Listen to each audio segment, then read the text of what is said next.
Blacklight Bubba Goo. Man, there's some purple. You cannot even believe, Hi Gatlin, why you...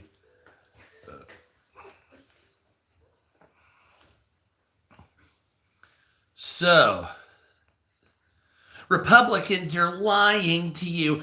Democrats didn't stand because Trump lied about Irina Zakutska and blamed them for the murder. The man was literally born... I am so sick of fucking Democrats. These people are fucking retarded, I swear to God. Oh, man, why? Why? I mean, I know people are going to, like, vote for Democrats or whatever. What the fuck is going on? Drive-through window cracked open. Starts a dispute over a couple of dollars in the drive-through. Multiple women jump out of their car and march up to the window, start kicking it open. Within seconds, they're throwing shit, yelling, physical breach of the window. Middle of all the chaos, one of them has the nerve to ask employees to hand back her crock after it fell off. Multiple people crashing out. Yeah, anyway. All right, sorry about that. What's up, America? Oh, I'm just looking at the news here, and there is some shit going on right now. I'm not even going to lie. Man, oh man, I got to tell you, this is like... Not exactly sure what to make of what we saw last night with the Democrats. Bashing and torturing young Australians. That's nice. So the Islamics are killing Australians, honey. That's nice. So anyway, what's up, America? Sorry, I'm in the middle of doing a couple of things. Now I have my shit together. So, anybody see the State of the Union address last night? Anybody see that? That was some pure entertainment, ladies and gentlemen, boys and girls, children of all ages. If you're unaware and did not get a chance to watch the State of the Union, what's up, America? What's up, B. Vance? Yeah. What's up, April? So let's go over about 40 things that happened at the State of the Union address. At the end of this live stream, I'll show you more of that coming up here. So at the State of the Union address yesterday with Donald Trump, we'll begin in earnest.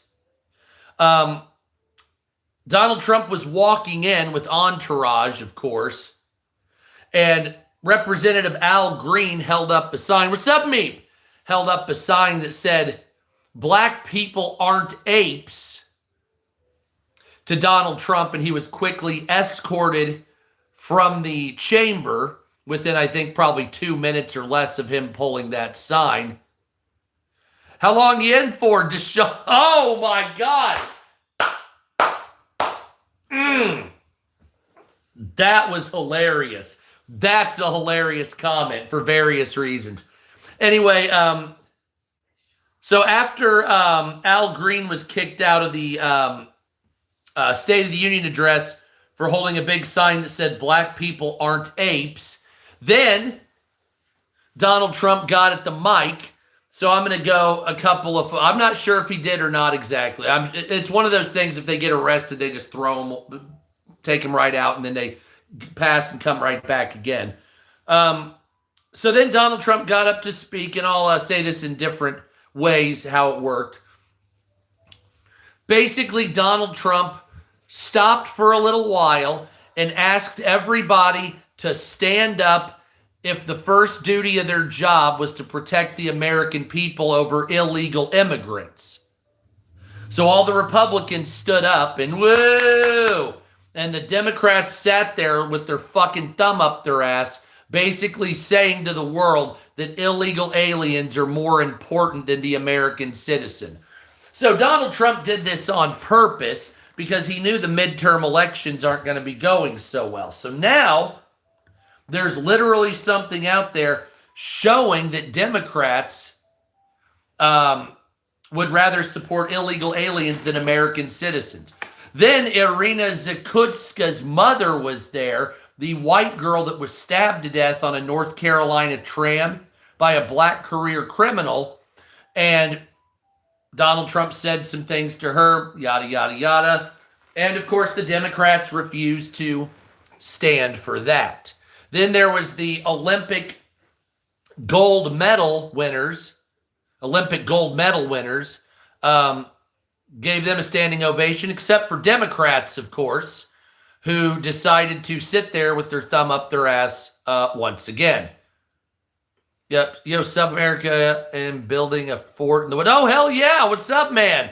Hell yeah, you're building a fort in the woods. That's what I'm talking about. And then on top of that, you had Democrats shamefully, at the end of it, mock the soldiers who were given medals of honor and, of course, a Purple Heart. Oh, and by the way, there was an 8-year-old girl. It wasn't great, but it was there. But then there was an 8-year-old girl that was hit by a car from an illegal alien, and the Democrats did not stand for her either. And it's not lies. You can go watch it with your own fucking eyes. It's not like it's hard to prove. Go on X and just look it up, or go and watch it here on YouTube. The full thing is out there. So have at it. You don't like it? Fuck yourself. Go watch it. Anyway, so yeah, that's what happened. That's what happened there with Donald Trump. Now, here's the thing, and I'll get into the actual meat of the speech here in a second and what Donald Trump's plans are, yada, yada, yada, which is actually more important overall.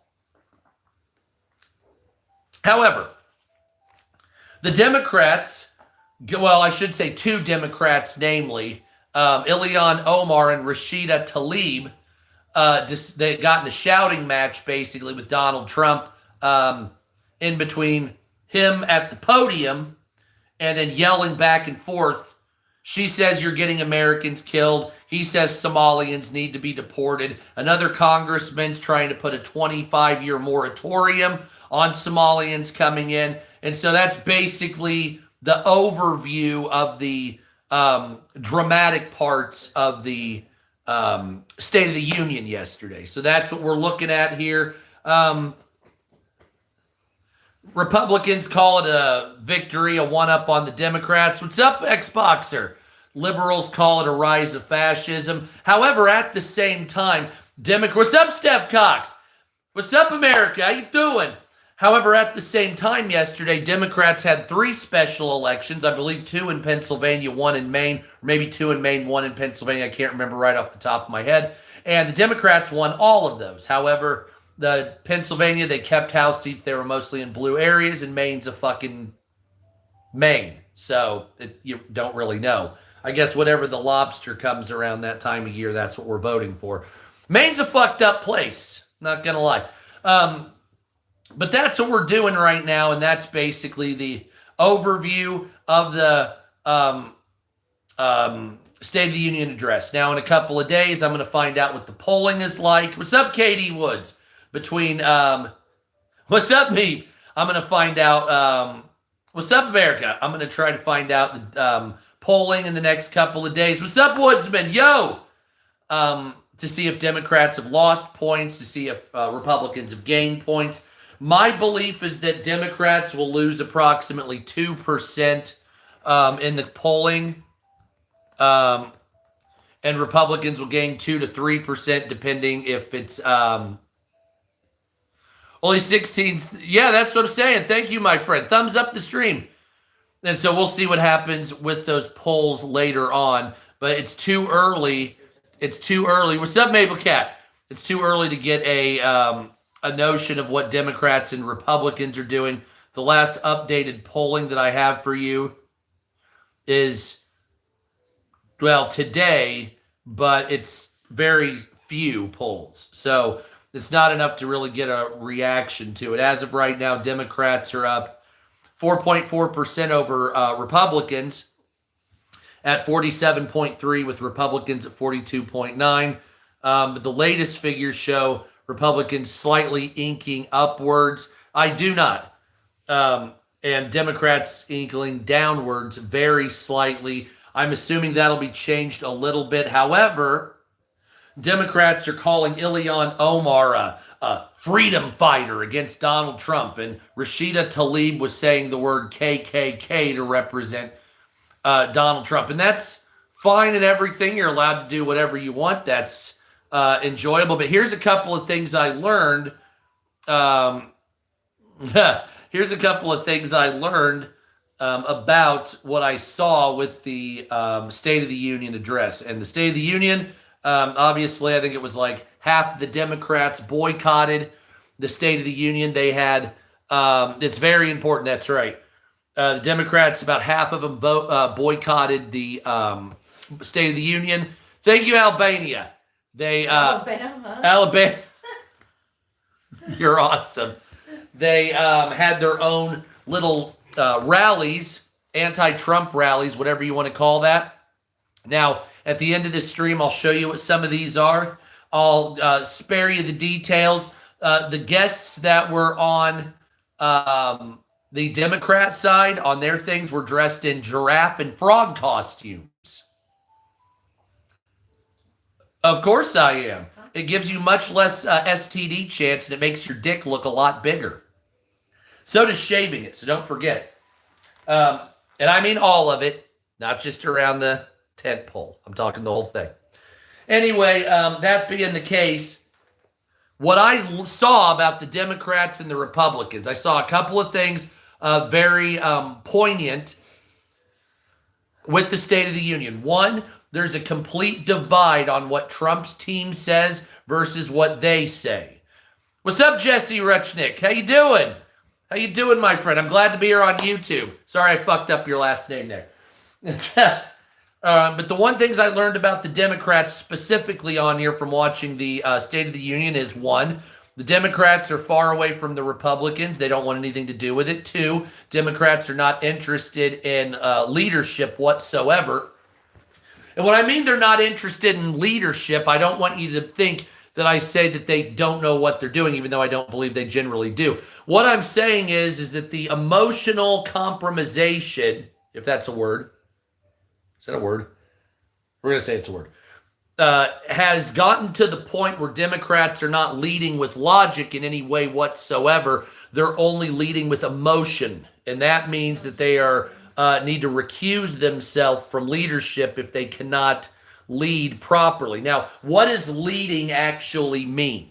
Now, obviously, taking control and moving forward. Those are the premises of leadership, completion of this, that, or the other, or taking initiative. Those would be your symptoms of leadership, basically. So, damn straight. So one of the big things about the leadership aspect is you have to actually lead. You have to do something. You have to empower, exactly. You have to move forward. You have to have some type of spirit, chutzpah, in order to make this happen. Democrats are disinterested in leadership at this point. Now, they say they're interested in leadership, but they're disinterested. And I can see this in multiple ways. Damn right with the Clintons, Steph. It's fucked up. You've read the Epstein files, right? Holy fucking shit. Yeah, they all think the same thing about each other. But leadership also involves being pissed off at one another and putting that aside to work together. And the Democrats are unwilling to do that. Now, Republicans will meme the Democrats to death. Republicans will talk shit. They'll polka. But Republicans will always show up against a Democrat. So if you have 4 Democrats and then they say, we need 1 Republican here, and then you come as a Republican, they all talk shit to you. Republicans will still show up for that, mainly because of the fact that it's a leadership position. And you having a voice there gives some type of premise to what you're trying to do, even if nobody likes it and everybody rejects it. Democrats, on the other hand, say, I'm taking my ball and I'm going home because I'm a fucking pussy. I'm so angry at Donald Trump and his people that we think are racist that I'm just going to leave. I'm not going to negotiate. I'm not going to put legislation. I'm not going to make law. I'm not going to, yeah, he did say that. He's a fuck. I'm not going to make law. I'm going to literally just resist and sit here like fucking Medusa looked at me. Okay? Now, This is why I have more of a problem with Democrats. And I know what you're saying. Well, what about Republicans? Yeah, they suck ass too in most cases. But Democrats are the ones that are not putting out legislation. They are not negotiating with Republicans for the most part. There's a couple that are. They are not attempting to pass law. And when they fucking, and my kid is going to be a furry, and when they fucking end up getting into power, once the midterm elections pass, they're also not interested in making law legislation. They're not even interested in repealing law, which in my opinion is actually leadership in some cases. You know how many shitty laws out there need to be repealed? And they're not doing anything. They're resisting and standing in the way. They call being an immovable object as work. They believe that resisting is work and leadership. But resisting is not leadership. Resisting is something you're doing that's counterproductive so that you will become in power. So I just want everybody to remember this. During the big, beautiful bill, Christ is God. That's 100% right. During the big, beautiful bill, Democrats had ample chances to negotiate in that.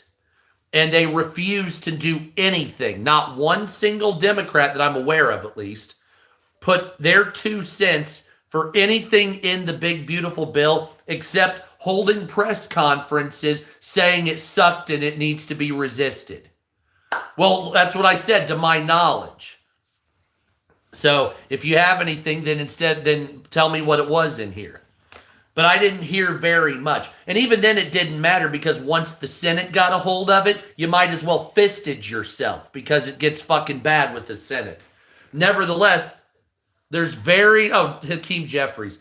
There's very little movement with the Democrats. And I challenge any Democrat out there to say, what have you done to negotiate some type of movement? I'm not talking about impeaching Trump. I'm not talking about arresting January 6th people. I'm not talking about protesting and marching in the streets. I'm not talking about any of that. What I'm talking about is what have Democrats done to say, here's a new housing bill. Here's a new bill for food stamps that will negate the Republicans. Here's something we're producing for the American people in some way. And they haven't done anything. As far as I can tell, Democrats are bitching about the prices still being high, even though it basically started with Biden, but there's no movement with them. And the notion behind this for Democrats is, we're not in the majority, so we're not going to do anything but resist. But there are Republicans that would vote for you. We're not all fucking retarded. There are people that would vote Democrat. I'd vote there's Thomas Massey. There's fucking, I know Rokan is a Democrat, so they're trying to work together in many ways. You have Fetterman. You have that one dude from Tennessee that likes AOC. There is cross moving here. Democrats could get some of their shit across the aisle and pass it to the Senate. And I know what you're saying. Well, what if Donald Trump will just veto it? Not if it's got 2/3 and it's that fucking good. Right? Not if it's got 2/3. Well, nobody gets 2/3 majority. Yeah, not with that fucking attitude. Of course not. But if you make something that doesn't suck dick, then all of a sudden you might get somewhere. But the problem is with Democrats, and especially what I saw yesterday, is they're not even trying to govern at this point. They're not even trying to govern at this point. And at the very least, you should at least put something in there. Screaming at Donald Trump from a 9th back row doesn't do anything. And you have to understand, just like I've told millions of people, it's all about optics. That's why the Republicans are going to lose the midterms, right? It's all about optics. So when the Epstein files came out, it doesn't matter if Donald Trump flew down there and was trying to rescue kids on Santa Claus's sleigh. It looks like it's a bad thing. So even if Trump was good, it's not going to come out that way. Just like the celebrities. If any celebrity, let's say you passed through Little St. James Island to use a toilet one time, and well, you're going to be fucking labeled. That's just what it is. Yeah, the pesticide shit's ridiculous. Absolutely. That's fucking nonsense, and I can't give Republicans any inch on that shit. But when we look at this and we say, well, what are we gonna do here? Because come November, Democrats are going to be leading the House and Senate again. And mark my words, just like I've told you the whole time, yeah, they are the same shit, which is why I hate both of them. The Democrats are going to impeach about 5 cabinet members, and then they're going to try to take Trump's name off of the Kennedy Center, and then they'll try to repeal a couple of things that Donald Trump has done, but there's not going to be much leadership, so it's going to be a 2-year lame duck presidency. Now, why is that a bad thing? Because Democrats will say, aliens, Democrats will say, well, we stopped Trump for 2 years, so therefore we did something good. But you didn't do anything good. I know, I'm not going back to TikTok, though. Fuck them. I'll make videos over there, but lives, they can suck my dick. I got paid a lot more over there, that's for sure. But fuck it, I like this place better.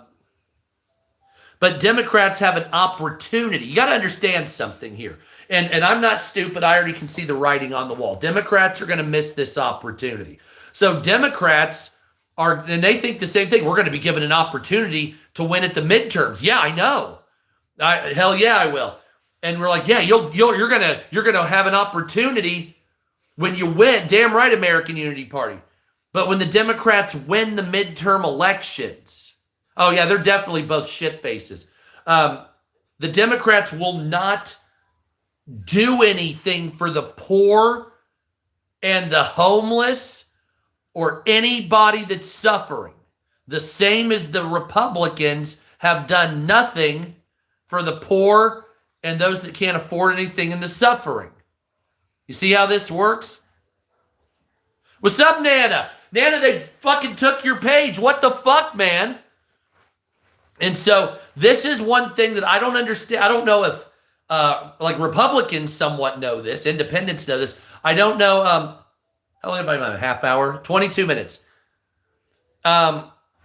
Democrats and Republicans both understand that nothing is going to be done for the poor and middle class.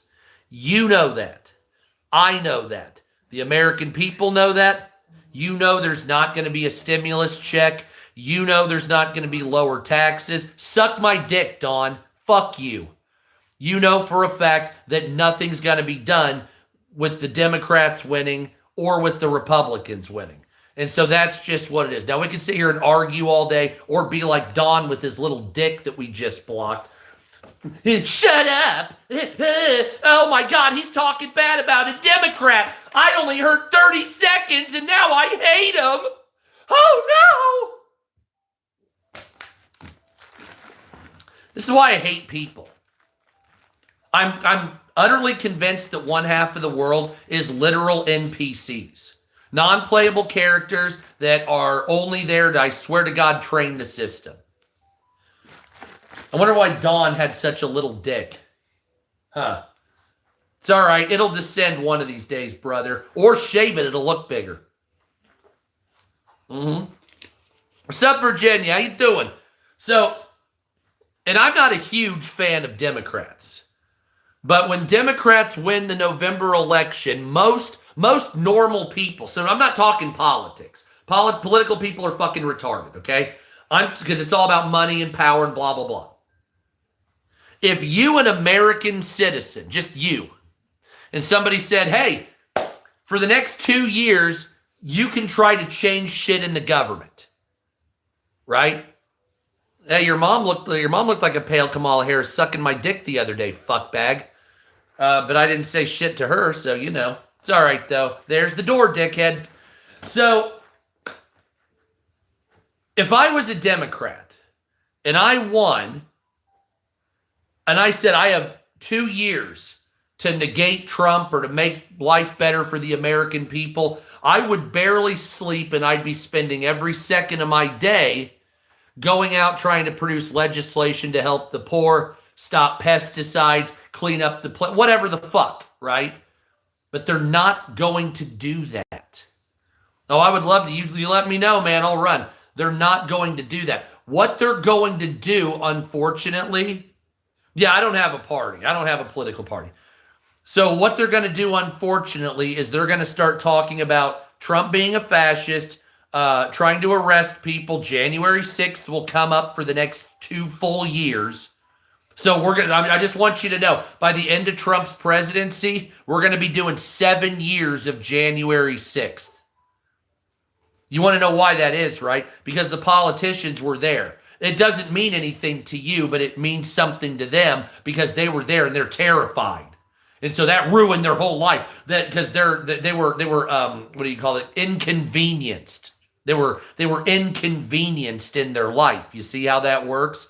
So you're barely making it. You can't pay your bills. You can barely afford food in your house. But that's okay. We don't even have to talk to you. Fuck you, poor person. But you know how it is. You're a Democrat senator, Republican senator. Because remember, Republicans were soft about this too. Mike Pence. And they were inconvenienced. They had to go down in the tunnels and walk out. So therefore, their life has changed forever. They were traumatized, exactly. And that's the difference. Democrats and Republicans, politicians in general, what you deal with every day just yelling at road rage people in traffic, they say it traumatizes them. Yeah. I gave us, oh, hell yeah, thank you, my friend. Thank you for the sub. And you say, well, wait a minute, Pence is a piece of shit, exactly. And you say, I just want somebody I elect to give, and this is what I'm getting at here. I just want somebody I elect to say, I'm going to do what I was elected to do, or I'm going to do what I said I was going to do. That's all I want. That's all I ever wanted. I've gotten death threats from fucking retards on all social media. I've had people call me a Nazi and a communist, which I don't know how that's possible to be both, I guess. And all I wanted was just to elect a politician and say, okay, look, fuckbag. Hell yeah, it does. Look, fuckbag, we got some real problems here. People can't afford fucking toilet paper in some cases. Meat prices are double. Gas prices ain't coming down as much as they should. Can we do something about this? Not you, not personally you, not your constituency that only votes for you because Orange Man bad. I'm talking about people with real problems. Can you do something for them? Oh, God, redefine the word fascist. What do you want? You want Roman fascism, or do you want Hitler quasi-bullshit fascism? Or do you want Italian fascism? Ooh, that's exotic, isn't it? Maybe some Greek fascism. Maybe that Serbian fascism down at Jasenovic. Yeah, with the old throat knife. No, they're not talking shit, but there's like 5 different times, just like communism. And so I just say, I want a politician to do something that doesn't suck dick. That's all it is. That's all it is. Can somebody please explain to me, thank you, my friend, when was the last time a politician did something for you? I'm not talking about blowing shit out on the fucking television screen.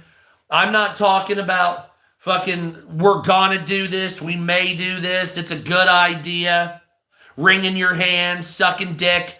I'm talking, what has anybody done? Hey, what's up, America? How you doing, man? TikTok's a piece of shit. And the reality is, nothing has been done for the American people for the last 8 to 12 years. The last thing that was done for the American people was a stimulus check during the first Trump presidency. Thank you, April. So let's get real about this.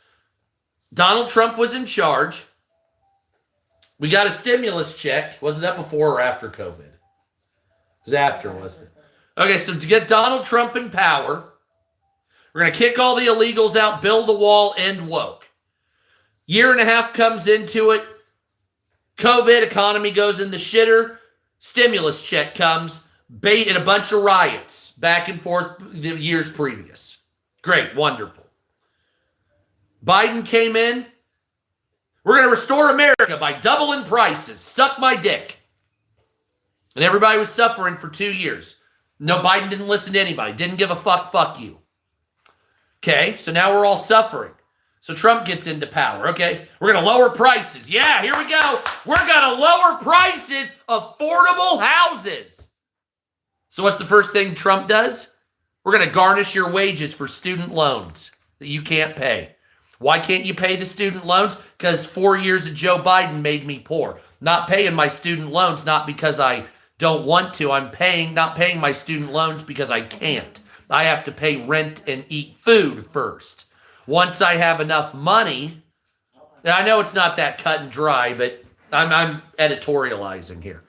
So then it goes a little bit further into it. Oh, we got the big, beautiful bill. Okay.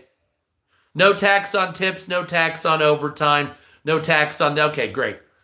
Well, we're going to pass that. Thank God. Yeah. Yeah, Build Back Better is garbage. And I can go all the way back to George W. Bush and all the way to Clinton if you want to take this train south. But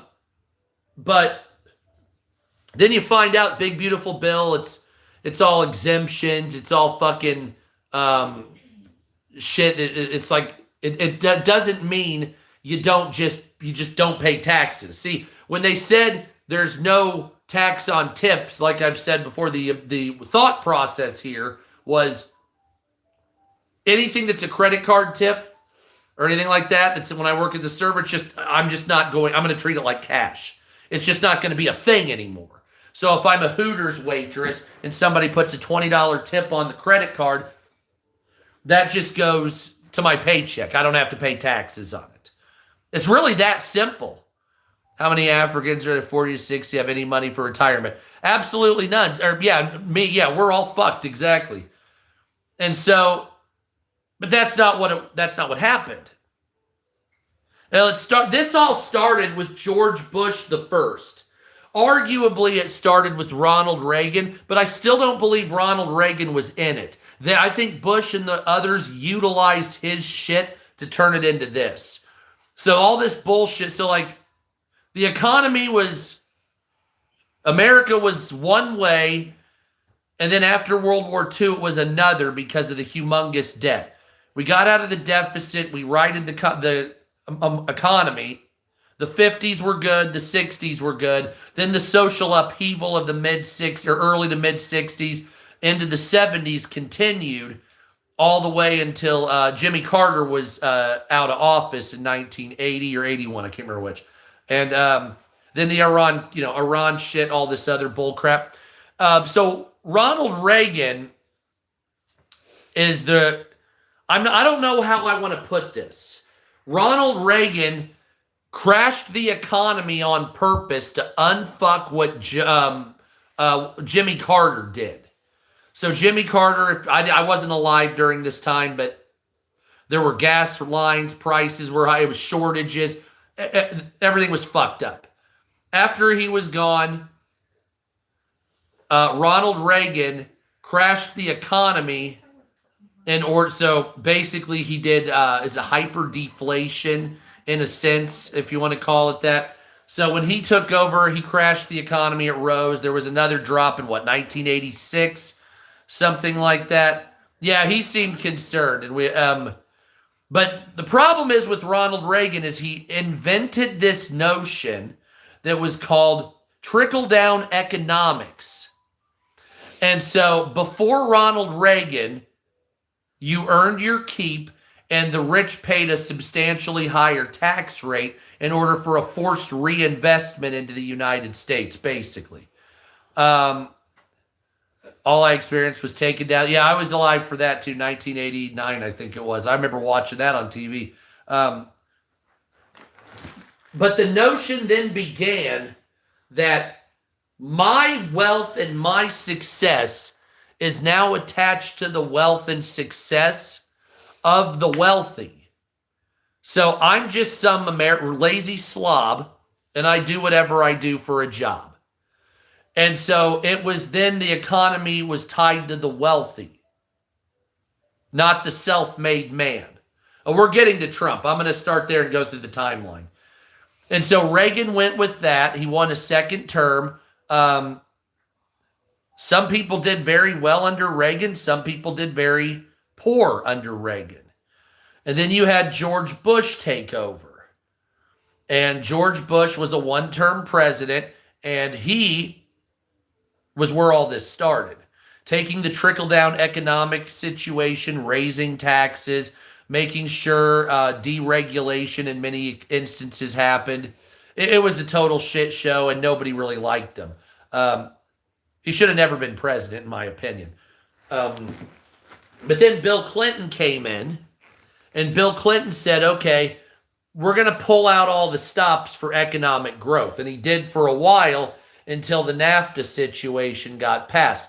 And Clinton didn't have to worry about any of his actions.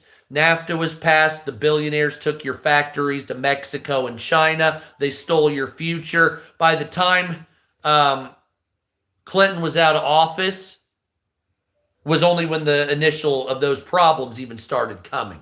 So by the time, look at you, you're supposed dead. Your mom was last night on this dick, by the way. Look at your supposed deed, is what he said.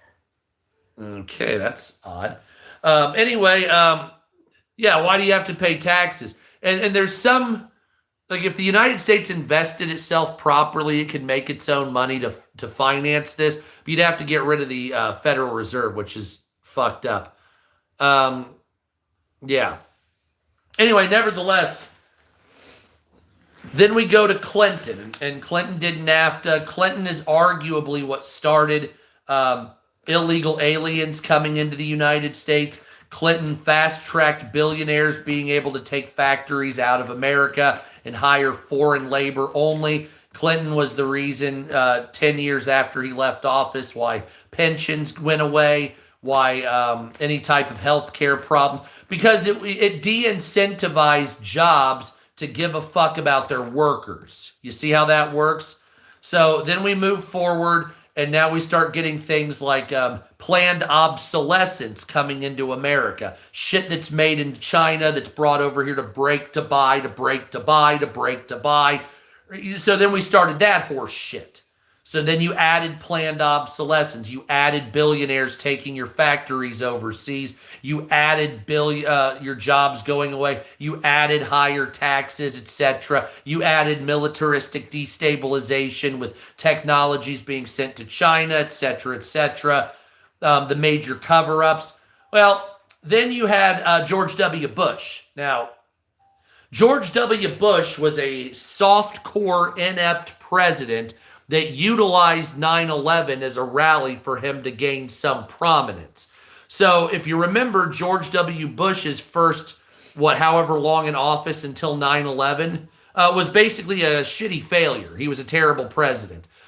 He was doing half measures. He was like at a 40%, positive rating, pretty much where Trump basically was. Then 9/11 happened. And everybody was like, yeah, USA! So they started loving George W. Bush. Well, he created the Patriot Act, or he passed the Patriot Act, Citizens United, deregulation of the banks. There's a lot of horrible things he did with deregulation. So at the end of Bush's term, they bailed out a bunch of companies that his Treasury Secretary, Henry Paulson, was in bed with, and they literally stole about $700 billion and spread it to companies that were Bush companies and Paulson subsidiary companies, people they had partnerships and networks with, people that were donors, people that were investors. They made a lot of money. Crashed the stock market. All right, there you go, Obama, suck a dick. We stole the whole treasury for the whole year. Now it's time for you to run. So Obama comes in, but you see, Obama promised a lot of stuff, but he was a racist. Obama hated white people. So Obama came in, and Obama says, we're going to make America this, that, we're going to restore it. but it was 23 trillion. Jesus Christ. Well, fuck. I forgot the quantitative easing still continues to this day also. So that's horrifying things that have happened. But then, yeah, I heard about that. Yeah, they what did they get the insurance and shit for the building right before it? All this other fucked up shit. He made a lot. It was a whole fucking thing. Yeah, the Patriot Act is terrible, absolutely terrible. Needs to be repealed. Same with Citizens United. So then, Obama ran for 8 years, but Obama hated white people. So Obama did his government with the term that we're going to do everything for the American people unless you're white. So if you remember when Obama was president, this is when companies started saying, we're not going to hire you because you're white. We're going to put quotas in for hiring black people and minorities, white people not apply. And so you had 8 years. I remember growing up in it. It was nearly after college, it was nearly impossible to get a job, even though I had a degree and I had really good grades and I went to grad school and all this other shit, because if you were white, you couldn't apply. I mean, you would apply, but they'd say, oh, your name was James Smith or whatever. I'm not going to hire you because you're clearly white. And so there was, this is when like shadow protocols for race hiring went in, where you would go apply for a company like, Macy's or whatever. And you just applied like a normal person would, but you were unaware that you weren't allowed to work there because you weren't a certain color. They were only hiring certain colors of people or genders at the time, but they only told that internally. They didn't tell the public because, of course, that's illegal. And they did that for about 8 full years. Well, when Trump came in, and people wonder, they like everybody still wonders, how did Trump get in? Like, how did he get where he's at? Like, how did Trump gain any prominence whatsoever? Any prominence whatsoever. And the reason Trump gained any prominence was it's because your fucking racist ass. That's why. Your racist ass got Trump in charge. So because you hated white people, that's why he won. Almost clear as day, clear as fucking crystal. Your racism saying white people have to pay this, give this, do this, are responsible for this, white knight, white guilt, that's why Trump won. All you had to do was not be racist, and you couldn't do it. You saw an opening to attack white people, and you took it instantly. And you call Trump a racist. Trump, whether he's a racist or not, that's determined later on. Everything Trump did was trying to push back the racism you did. And because of that, you called him racist. See how that works? But what you did initially was racist. Only allowing, does he know Trump's white? Of course. Only allowing black people to work at certain jobs. And not just black people, women of color. The black male community got fucked by Obama. I don't want to mince words here. The illegal aliens of Obama and Biden, they didn't fuck just the white community. The black male working community got fucked by Obama and Biden. One's black, one's white. Why is that? Because illegal aliens took their jobs. The illegal aliens took their jobs. That should have been the great equalizer. We do. That should have been the great equalizer between black and white people. Is a black guy and a white guy sitting there and looking over saying, you know what? You didn't get hired and I didn't get hired. And you look over and Manuel that came over here on a floating fucking door got hired. And so the white guy and the black guy should have looked at each other and said, the fuck is this shit? The fuck is this dude doing right here? Right? You kidding me? This motherfucker needs to be kicked out of America, and then you and me could both work. Because think about this. This illegal alien brought him and 10 of his buddies here, and they're all working at the job site. That's me and this black dude's job. Well, now we can't work at the job site because all this illegal alien and a bunch of fucking people that came over took all that. So now the black population, male population's unemployment went high. White male population's unemployment went high. The only people that get jobs are white and black women. That's it, or illegal aliens. So for about 4 to 8 years, you had an entire country that the only people were getting hired were illegal aliens or minority women. Everybody else, fuck you. And they said, well, what about black men? They didn't get hired. Illegals took their jobs. And you started hearing this more and more and more, where black people were saying, I can't find a job. And towards the end of Biden, it was getting critical. I remember, that's top of the morning, lad, and Scottish. And I fucking was looking, and I remember being on TikTok watching this, and watching every day black men coming on there saying, these fucking illegal aliens. Well, the black men were almost turning into Trump supporters. My God, we can't have that. We got to keep everybody back at the Democrat plantation. So then they started doing this. Now, is Trump too harsh with his policies? I don't know exactly how you do this. What jobs did they take? Restaurants, cooks, job site, drivers, retail in some cases, depending on the state you're in, warehouse jobs, any type of farm jobs. I know, well, white people don't want to pick stuff. Yeah, they do. My family were farmers. What do you think we did when we were kids? Picked fucking food. And I'm whiter than fucking Wonder Bread. Oh, no, I don't know how to. Yeah, I would do it. I've done it. It was blueberries and fucking blueberries, strawberries, black raspberries. But I must be racist because I was doing that. Maybe I was appropriating, right, somehow.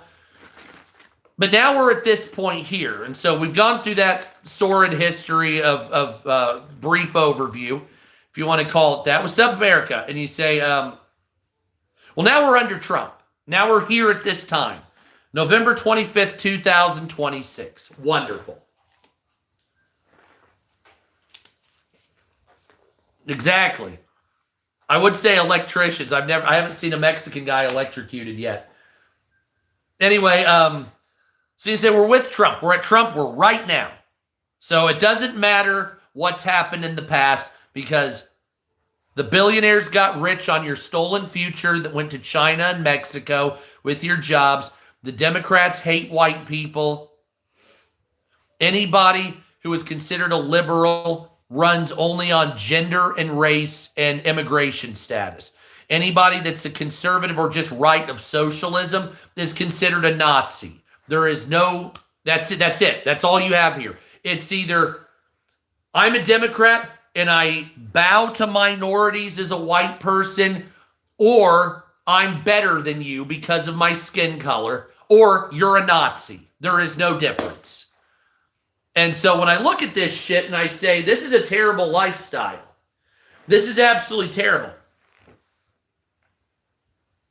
Of what you read is statistical information. Absolutely. And so I look at these things and I say, how do we right the ship? How do we get Democrats to stop pandering to race? How do you get Republicans to meet halfway? How do you get black people to stop hating white people for something they didn't do? What's up, America? How you doing? Slava Ukraina. How do you get white people to embrace black culture, especially when black people hate you? You have to understand something. When I was in college, black and white people didn't have whatever the fuck this is. That's correct, Nana.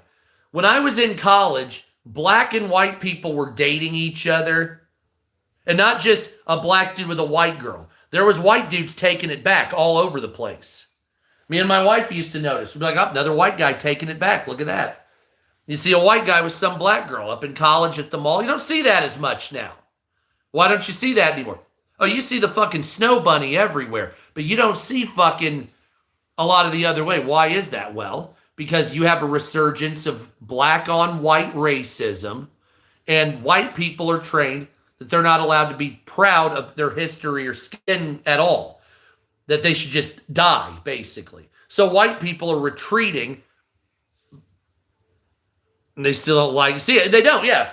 And that's the thing. And why is that? Because there's always a divide. That divide became political. But then you had the Democrats that were saying, like, oh, being white is not okay. You have to get rid of your whiteness. And you're like, well, what am I supposed to do? Use a cheese grater on my skin? No, just die. Just fucking die. Then you had the parents, and I remember seeing videos of it, of their training their little 3-year-old kids to punch white little girls and steal shit from them and beat them up. I remember that. And I'm like, So now you're training your children to be racist as they grow up. And then they were saying, well, you did that. And I'm like, no, I didn't do that. What's up, BG? Yeah, thank you. I'm like, I didn't do that. Your fucking racist ass did that. Well, I can't be racist because I'm black. Well, that's your problem right there, because you can. You can be racist because you're black. You just want an excuse to get away with your racism. That's what it is. So it would be the same if I was saying, well, I'm going to go beat this guy up for no other reason than his skin color. Well, you'll go to jail for that. Nah, because I can't be racist. See how that works? Well, you're white. You can be racist. Oh, yeah, I guess you're right. But black people or anybody else that are a minority can't be racist. And the initial thought of that is, of course you can. Are you stupid? Absolutely you can be racist. How brain dead are you? You have shit in your head? What's up, Marine? And the notion is that the government and educators, colleges, any place that's a position of power have told the minority communities of the world, go ahead, kill white people, beat them up, don't worry about it, it's fine. Don't defend yourself either, white people. Sit there and let yourself die. Then you have like Irina Zakutska, the girl that was little white Ukrainian girl on a North Carolina tram, and she's just sitting there texting on her phone. Career criminal arrested 68 times, pulls a knife out and stabs her in the neck and kills her. She's the only white girl on there, 4 or 5 other black people. Anybody even check to see if she was alive? No. Because they're complicit. They don't care if you die. It was fun for them. They're glad you died. They were glad she died. Oh, another white girl. Good thing she's not me. You say, well, how did it get to this point? How did you lose your humanity? Well, because your skin color. And you're like, that's retarded. That's retarded. So, how did you get to that? Yeah, by the way, fuck Muhammad. I believe he was a child molester. Good thing about the USA. And you say it's not bullshit. That's exactly what's happening right now. You have the one guy that set the girl on fire in Chicago on the train. Remember that? Remember the guy that set the other woman on fire in New York City on the tram or on the subway? I mean, it's almost every other day. So then what happens? You have white people out there, not all of them. But then you have these people out here that are starting to, how do I want to put it? Somebody says they'll put them on camera, start filming them. You can't do that. That's racist. What's up, America? And so what are they doing? What's up, America? They flip them off and they say, F you, N-word. Oh, I'm going to do something about it. Notice nobody cares about that anymore. That girl that was, what's her name? Shiloh, you remember that girl? What's up, America? Shiloh, what's her face? The girl at Cinnabon also. The girl just flipped him off and said the N-word. There's been countless examples. Burger King kicked that bitch off the plane. What's up, America? How you doing, Australia? I love Brisbane. Lived there. 77 Sir Fred Schnell Drive, St. Lucia, Australia. That was my old address. Apartment A. And what you're experiencing, and this is why the term racism was coined by Noam Chomsky, and he was fucking kids on Epstein Island. That's hilarious. So hold on a second. The guy that coined the term racism, Noam Chomsky, is the guy at the Epstein files fucking kids. And that's what we're leading with? What the fuck is wrong with our country? This is and this is where I'm really getting at here. The crooks of the shrubbery maze. And I didn't know that about Noam Chomsky, so that makes this even worse. Every single thing that you have been told about race, economics, leadership, religion, viruses, all this comes from satanic, child molesting kid eaters. So that you don't have, it doesn't matter your skin color at this point. I don't know why people can't understand that. There are black ghouls, white ghouls, red, yellow, every skin color that were on Epstein Island fucking kids and eating them.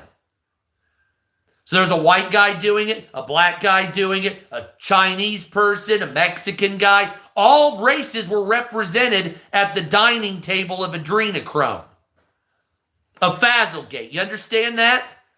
Panda eyes, all of them were there. So he said, well, it's just a bunch of old white men that did it. Aha! Aha! No, it wasn't. There were black people, Chinese, Jewish, everybody was there. And everybody came to that barbecue fuckface. So then you're sitting there worrying about the 1619 project. Well, that's right. No, they were implicated. The guy who was on that, he was in the Epstein files. Or the Lincoln Project, he's a child molester. Remember that? Yeah, the Lincoln Project, yeah, they show you that white people are racist, says the guy molesting kids. Then you got the, Noam Chomsky, he defined racism, says the guy molesting kids. The scientists that went down there, trust the science as you're molesting kids and eating them. Bill Gates, oh no, I can get rid of the viruses. It's all about these sciences, his weird hands when he's talking as he's molesting kids and then getting an STD from a Russian whore and then going to be dosing his wife with penicillin so she can get rid of the shadow STD she got. These are the people you were listening to. These are the people you're listening to. And those narratives that you're still stuck with. Well, racism, it's only white people that can be racist. Says from the child molester that made up that narrative. See, you see what I'm saying? So Noam Chomsky says only white people can be racist. Then Noam Chomsky was fucking kids and eating them at Epstein Island. See how that works? Why would you listen to that piece of shit? Why would you listen to any of these people? Trust the science. Don't forget to take that vax, says the guy that was a vampire eating a kid and fucking it. So why, thank you, my friend. So why do we continue to push this retarded narrative that we have built for ourselves? You can break it at any point by just having the general population say, oh, white people weren't all racist. Black people weren't the stereotypes we gave them. The leadership was kid fuckers, was child eaters, and was greedy fuckers. Instead of putting our hatred towards each other racially, let's turn our hatred towards the child molesters, the politicians, the celebrities, and the heads of companies that were in Epstein Island. You understand how? Like, that's all you have to do. So you have white and black fighting with each other. Men and women fighting with each other. Religion, Muslim fighting. And all that idle bullshit that's not going to do anything. You're not going to do anything with it. Doesn't matter if you hate black people all day. You're not going to change anything. Doesn't matter if you hate white people all day. It's not going to change anything. Oh, men and women hate each other. Choose the bear. Nothing changes with that. It's just playing in the toilet bowl. Once again, the toilet bowl is clogged and you're just putting your hand in it doing this. Oh, we're fighting over race. Well, you're just spinning the turds around. We're fighting over religion, gender. See, you're just spinning the turds around. You have to flush it. You have to unclog it. And that is shooting pedophiles that are in the government. Yikes. That is getting rid of celebrity, government, company pedophiles. You see what I'm saying? And that anger, that idle energy, because I guarantee you, I'm white and a black unk would be out there just fine taking care of pedophiles. Doesn't matter if you're an illegal alien or not. Both of you could team up to take out pedophiles in the government. See how that works? Men and women, you could join together taking out celebrity pedophiles. Imagine if you're saying you're on the battlefield and you're going after the Illuminati army, all that shit. You're sitting there in a foxhole. Bloop, bloop, bloop. I got another one. You look over, it's a black dude, and you're like, ha ha. High five, and you just keep firing. That's where you go. That's where you go. See, got the. It's like a whole new day. It's a brand new day. Can't you feel a brand new day, like the song, like the spiritual? But you have to organize, not against dumbass horse shit. You got to organize against. You have to like really put it together and say, look. I want to make big protests, holding up signs saying politicians are kid fucking child eaters, demonic evil leaders, satanic leadership, celebrities or chomos. Shit we've already seen hundreds of times. Satanic sacrifices for worship so they can get power, even though there's not real power. Satan gives it because the humans can't give power to any demon or summon anything. What the fuck? We don't even have the control over our own lives, let alone other realms. But these fuckfaces believe they do. So that being the case, the energy should be pointed at getting rid of celebrity, government, and company child molesting, Epstein billionaires and leaders. But if you haven't noticed, even the Democrats and Republicans are working as hard as possible to get you to think about anything else. And it ain't working. They are talking about fucking Mexican cartels. Cuba killed some people today, going to war with Iran, fucking talking about racism, Minneapolis, any other fucking thing except killing these fuckfaces and taking them out of power.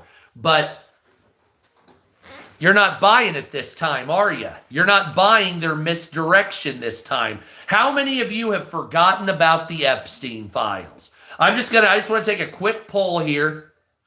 How many of you have forgotten about the Epstein files? Well, it's been 2 or 3 weeks. News cycle should have passed. I haven't forgot about them. I'm actively looking at them still at nighttime. And it gets worse and worse and worse. And we're not going to, this will not end unless these people are click, click, boom, okay? Or if anybody's a carpenter out there, can make some gallows, but nothing's going to happen. This is the issue. You're not going to forget that your governments, celebrities, and company heads are child molesting kid eaters. What's up, Ziggy? I know you're not going to forget. But what you're going to understand is that you know this is real and you know that there won't be justice. So you're going to be walking around in this world knowing that you go to work for a guy that was on the Epstein files. He probably fucked a little kid and ate them.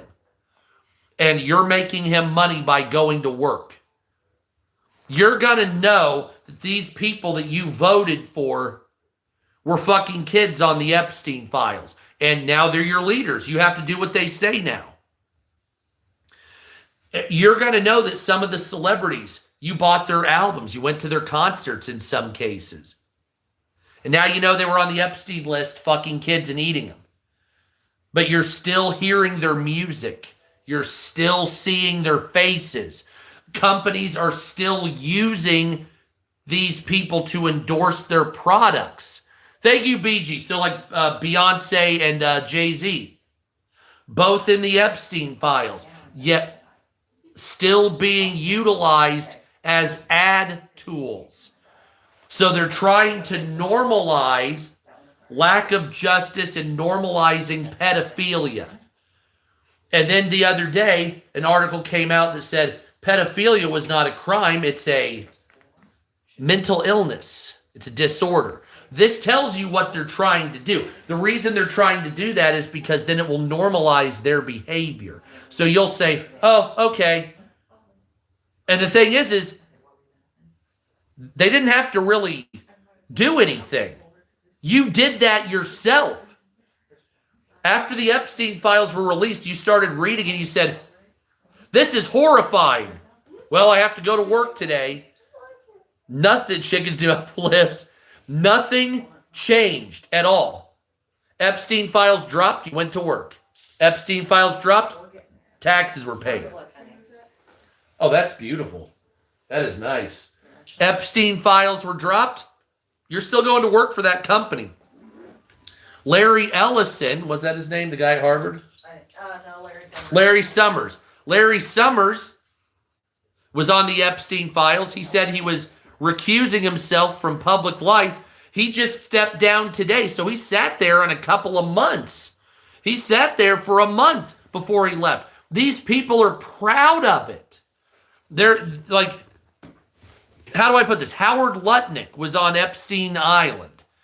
And he came into the chamber yesterday like a hero. Shameless in every way. Same with Donald Trump and everybody else. Shameless. Shameless child molesting, shameless murder.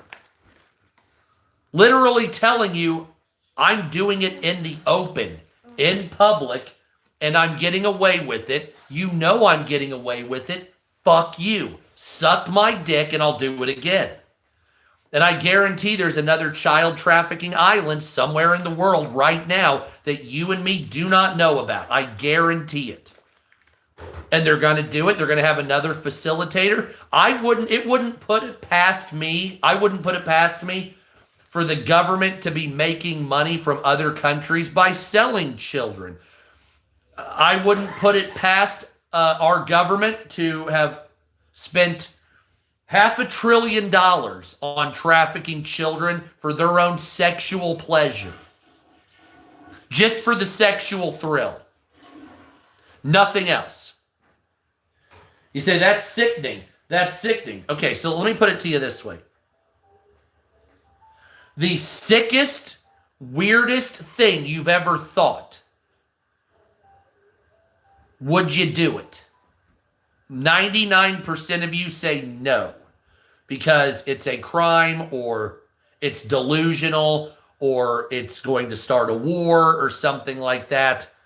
5 to 8 serial killers. Yes, absolutely.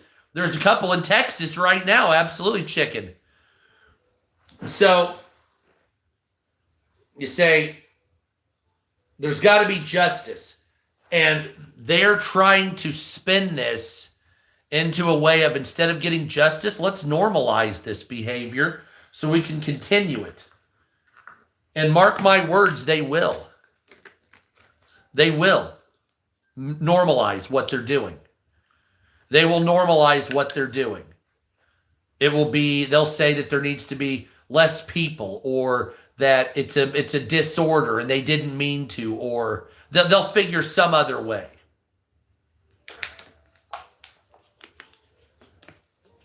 And you say, well, wait a minute. I wanted justice for this. And my response to you is the exact same thing that was in the movie. What was that movie with Denzel Washington? What was that? That was a badass movie.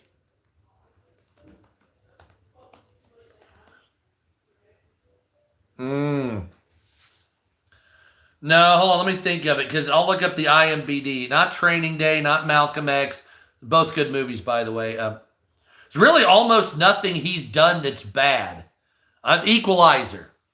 Equalizer. So at the end, I think it's the first Equalizer movie, maybe the second one. He's sitting there talking to a guy that killed his friend that's a girl. And he said, basically, I'm going to kill you, but blah, blah, blah.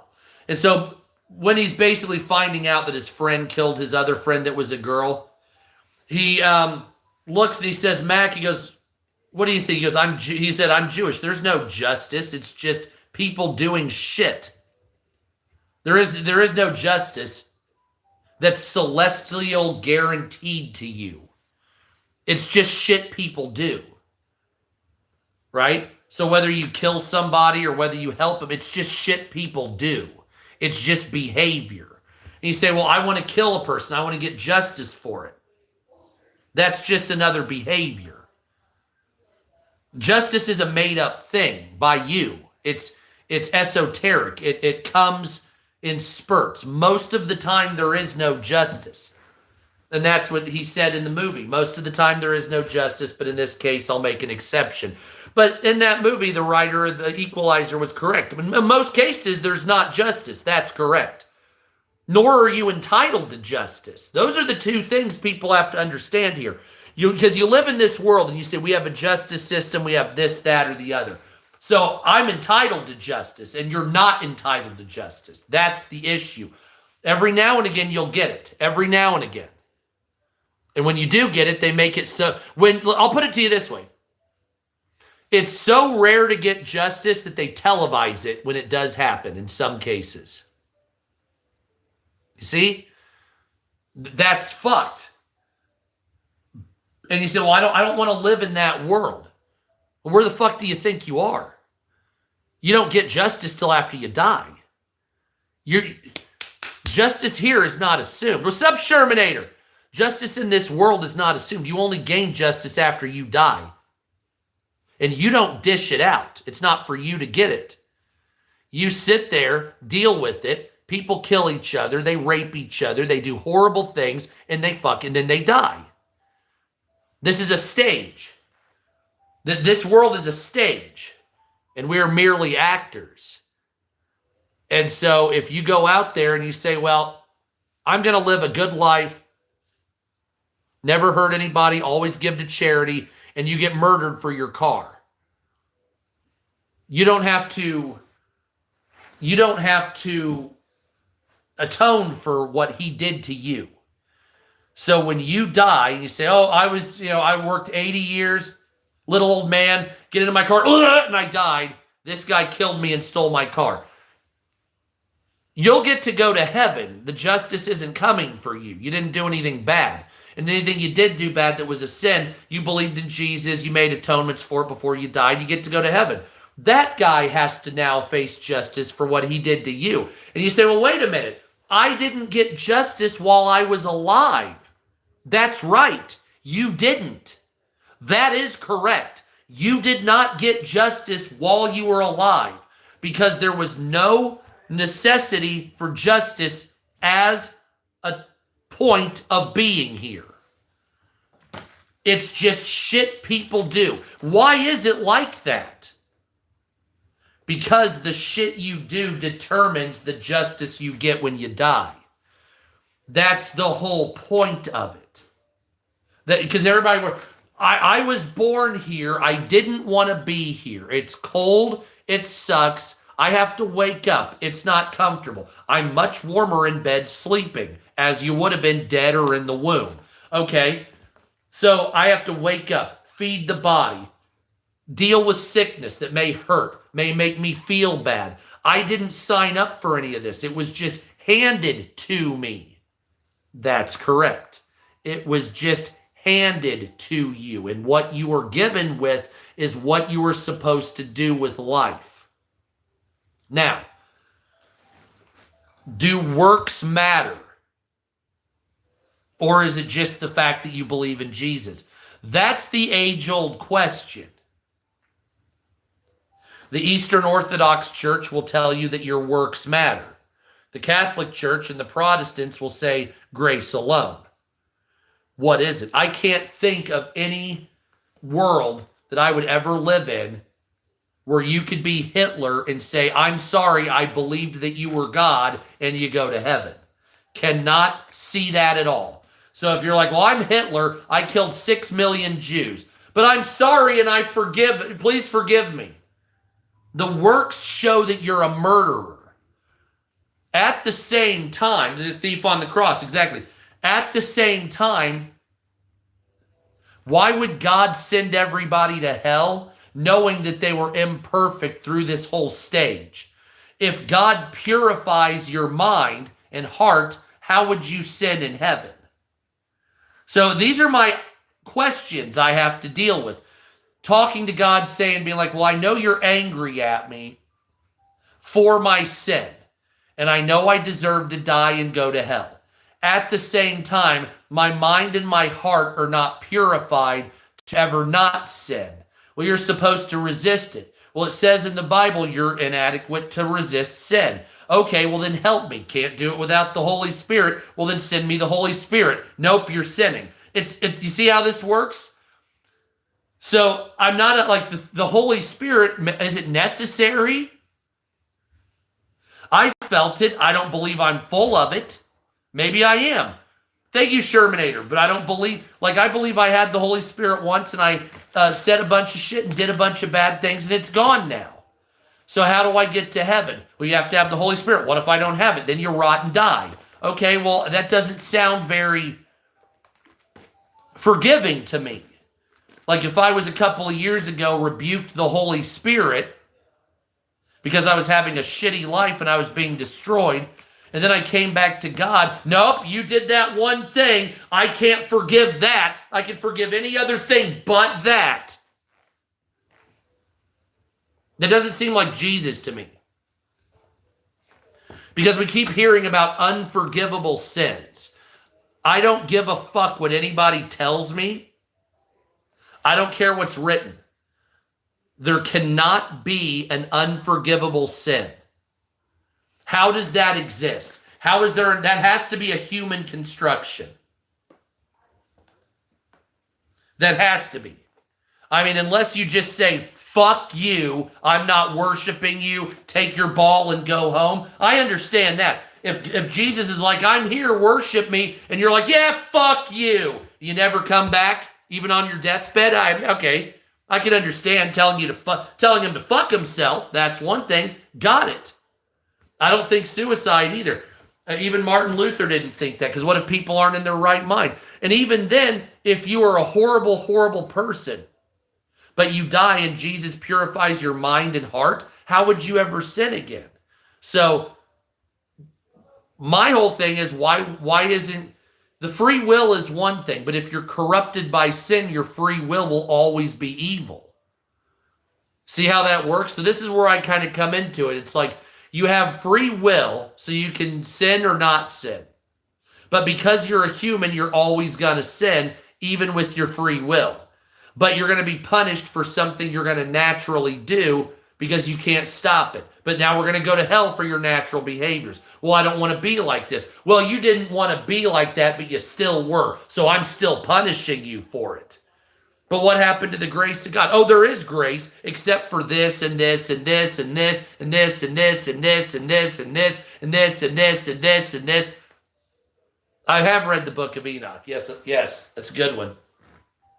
And so it just doesn't seem to me a very gracious God if he picks 37 things you can be killed and thrown in hell for. So, or maybe that's another thing. What if you were taught bad? What if you were taught good and didn't know? What if you couldn't control yourself? What if you gave up? Well, I mean, there's so many variables here. And you say, all you want to do is just get out of here and go to heaven and not have to deal with whatever. And I don't know, but nobody's entitled to justice, and that's a problem. I want to read the Ethiopian Bible. Yeah, and that's another thing. Like, I have believed for a great many years that I am condemned to hell no matter what I do. I have believed, honey, you want to smoke this? So I've believed for many years, regardless of if I pray or ask for whatever it is, that it doesn't matter. I have believed for several years that no matter what I do, even if I say, help me, he's basically like, fuck you. No, die. And so, and why is that? Well, you can sin to the point where God leaves forever. And this is the weirdest thing, because I don't know if this is real or not. Because the Bible's like, well, Jesus will never leave you. And the church says, well, you can sin enough where God leaves and never comes back. Like, well, it sounds like you're talking out of both sides of your mouth there. So will God leave or not? Well, the Bible says no, but the Bible says yes. So I'm like, yeah. Yes. She's going to take her new bag tomorrow. Really? Yep. She's got everything in it. Really? Mm-hmm. I'm going to put on a show for you. Let's see. According to the Christian theology, and I'm going to get into the news in just a second. According to Christian theology, God will not leave you nor stop forgiving if you seek him, as his grace is greater than the sin. However, what cannot be forgiven? Refusal to repent and trust Christ, or hardening your heart against him until death. Okay, see, that's different. It doesn't say rebuking the Holy Spirit. It says hardening your heart until you die and just being like, fuck you. So you see, and that's another thing. So then you say, okay, well, what is repenting? Well, stopping your sin and coming back. Okay. Well, what happens if I repent of that one, don't do it, and then just go over, thank you, Mom, Mona, and then I go and do another one? Then you're basically sending Peter to send Paul, right? Oh, yes. Hold on. Give me a second. My wife is changing on the other side of the camera, so I literally have tits right here, and I'm just like, oh, come on, what are you doing? I just get the shirt. Is that, Calm down. no, hold on, it's in the way. Now bounce. Oh, come on. That's like half-hearted. There it is. Oh, yeah. Oh, you're awful. I know you are for being so fucking hot. Anyway, okay, sorry about that. I got breasts right on the other side of the camera. Big ones, too. Very nice. So I'm hoping God doesn't give, I don't know where to start. Well, okay, so so you just got out of Bible study. So here we go. It basically says here, God will never leave you or forsake you. Hebrews 13:5. God is always watching for you to turn back to him. Forgiveness and continuous. There's no quota on forgiveness. Jesus taught to forgive as many times, representing the bottomless well of grace. What cannot be forgiven? The only thing God does not forgive is the refusal to repent and trust in Christ, or hardening one's heart against him until death. Okay, so who the fuck said that rebuking the Holy Spirit sends you to hell then? So where the fuck did that come from? You know what I'm saying? So where the fuck did that come from? Because now all of a sudden you literally have it saying, God will never leave you, and as long as you come back and repent, he'll forgive you, go to heaven. Great. Except you rebuke the Holy Spirit. Well, it doesn't say that, so where the fuck does it say that? God himself hardened Pharaoh's heart. And I've wondered about that. So why did he do it? Did he do it on purpose as a means to an end? Which may be possible. Maybe, you know what I mean? I don't know exactly. And so, will God ever stop forgiving, even willfully committing the same sin? God always forgives those who truly repent. Just because you find one sin or a set of them to be troublesome doesn't mean God will just throw up his hands and give up on you. What if you sin 691 times straight? You know what I'm saying? Like straight. Then what? Then Peter came to Jesus and asked, Lord, how many times shall I forgive my brother? He told him 7 times 77. So endless.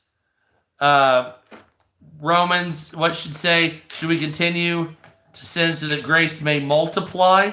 Absolutely not. How can we who died to sin still live in it? So you're totally right in that the key you do live in, so just don't live in sin is basically. There's a gray area between intentional sinning and falling short of your goals, particularly in the cases of addiction where there'll be phases when someone desperately wishes to be able to stop but can't find the strength or help to be able to stop. These people tend to feel pretty alienated from God in my experience with that. Then it says there's always a possibility. That's why he said 7 times 77. Then somebody says it's a false assumption. Oh, thank you, baby. God created everything, then God created time. He isn't restricted to time, but experiences all at once. That's actually true. When you die, you know,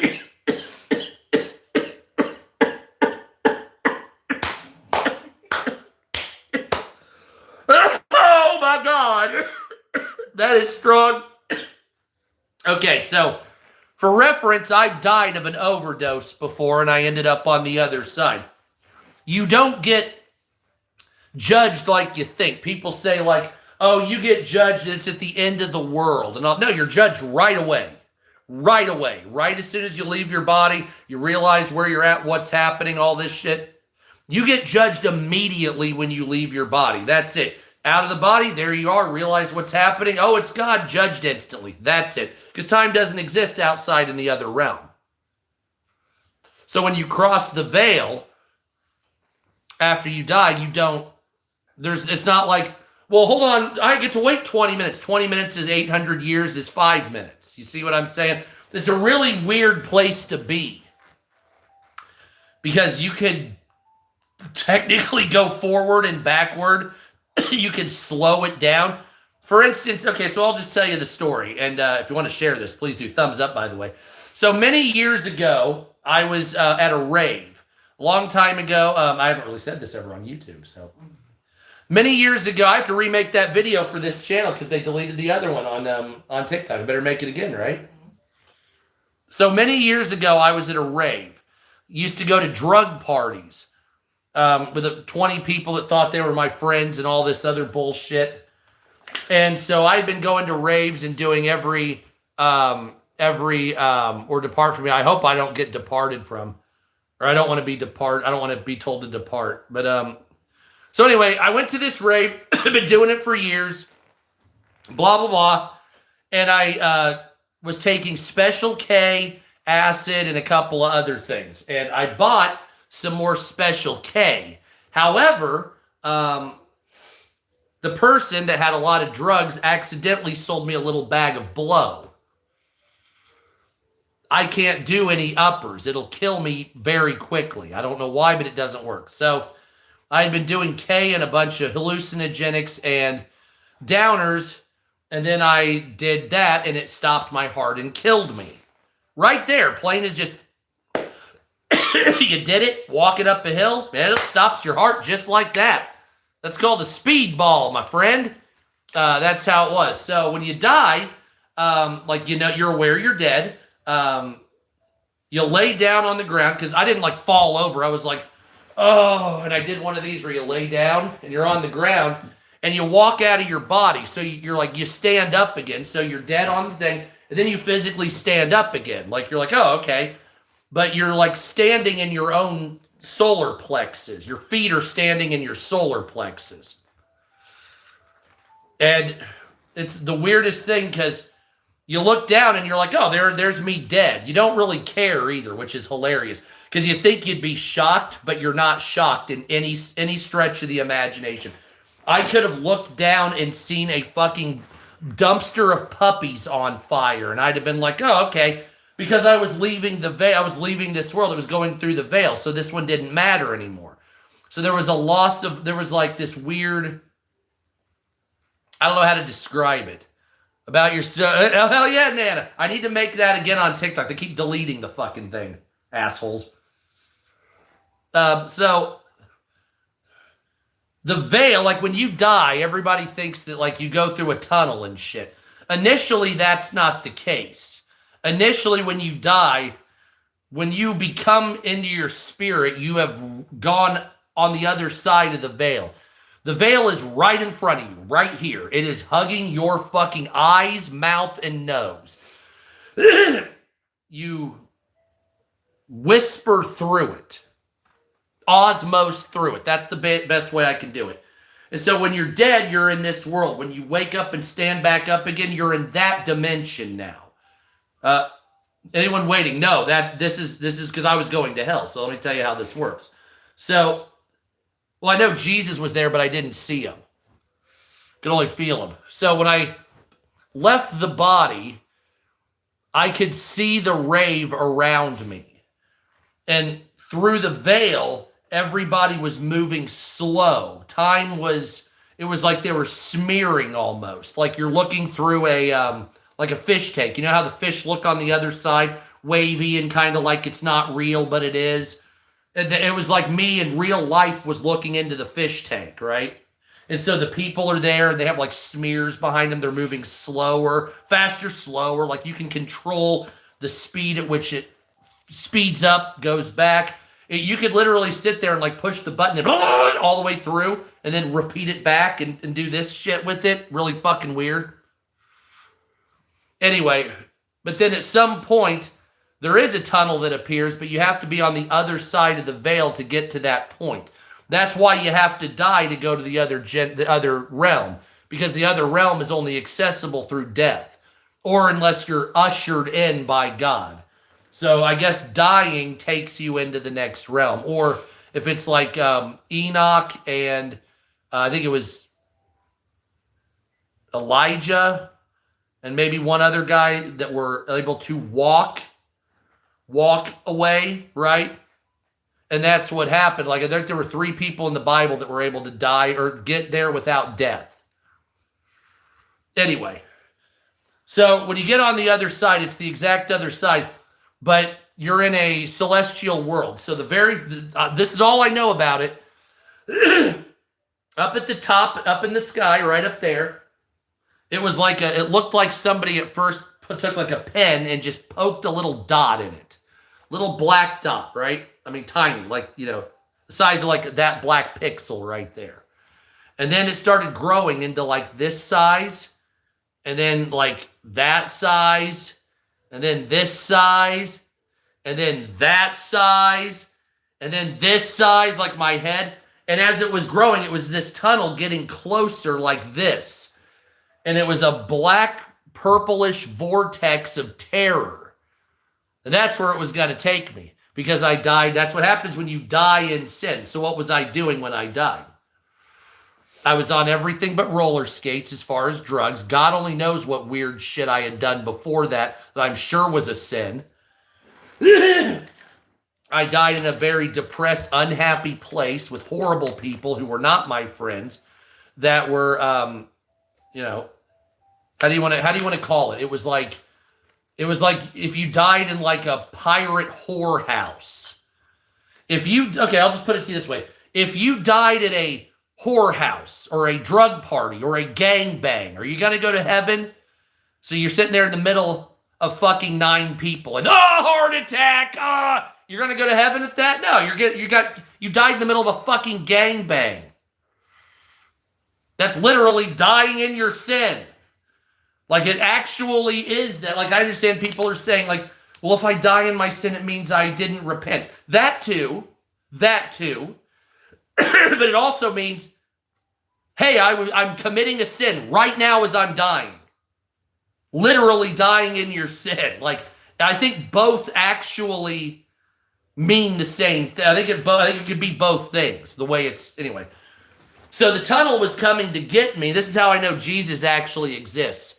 So the tunnel was coming to come to kill me, or, well, I don't know. To this day, I don't know if it was hell or if it was just obliteration. So I've tried to think about what life, like what it would be like if consciousness never existed. So try to wrap your head around that.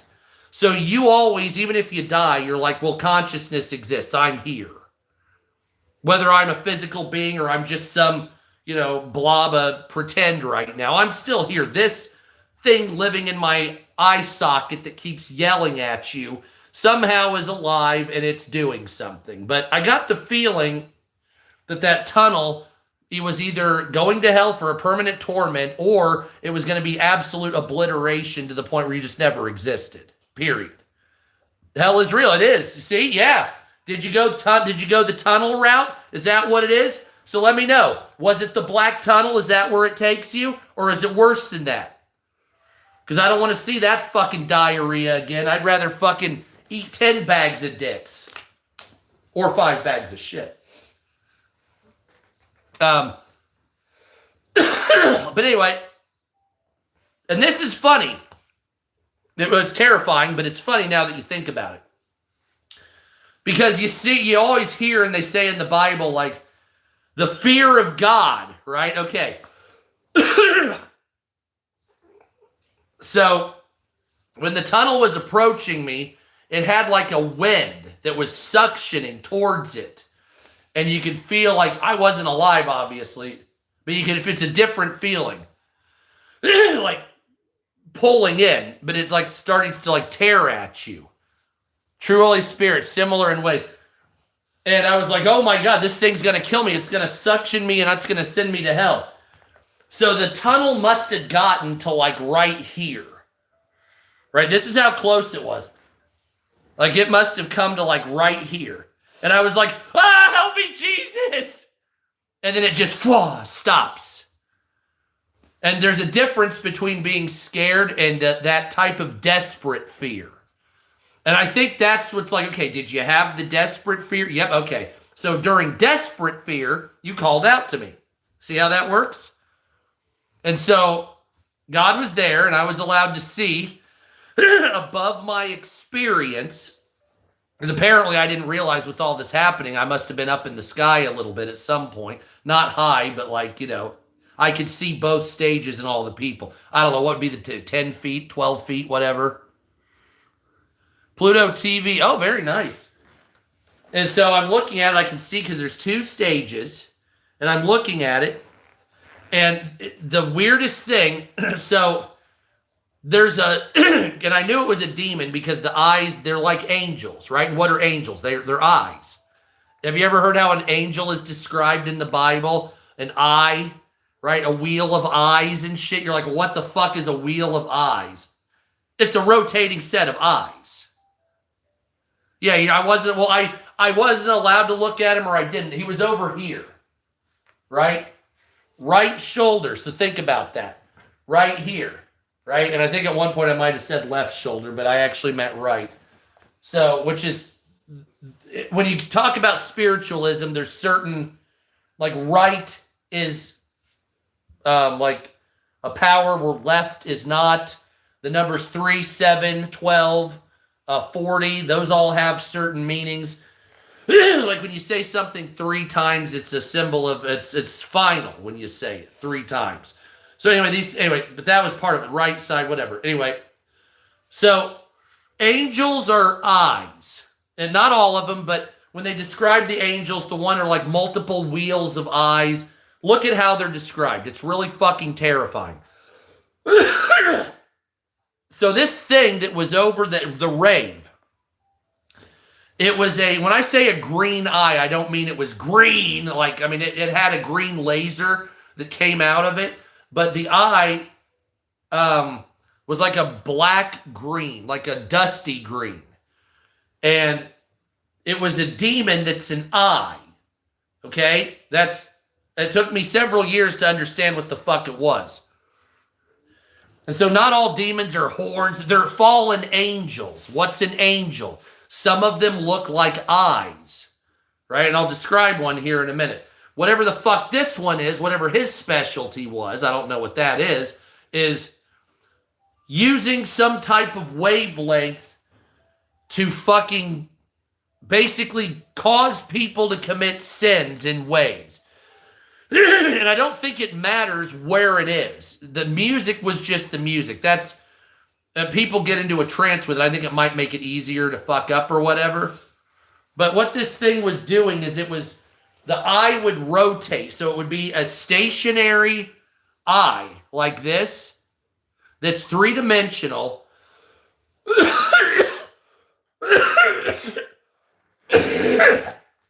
That the eye spins, like the pupil and the iris spin like a UFO would, right? And so all this is not visible to any of these people. No, nobody, thank you, my friend, nobody that's alive, did anybody see this? Because it's on the other side of the veil. You can't see it unless you're dead or a spiritual being. And it's spinning. And as the eye is spinning, it's firing out. Like, have you ever seen The movie Star Wars, when the Death Star blows up and there's a shock wave that goes, it's like a CGI shock wave that fires out of it. Every time this fucking eye was spinning around, this green laser was scanning the people. And it would fire this wavelength out. And the wavelength, or whatever it was, so if you ever are tempted by Satan, it's a demon with some type of heavy principality behind it.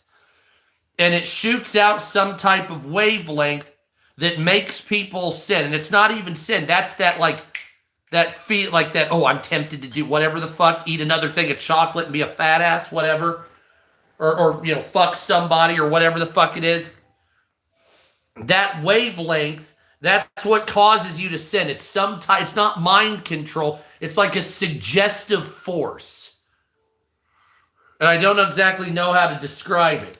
And so it would go through the people.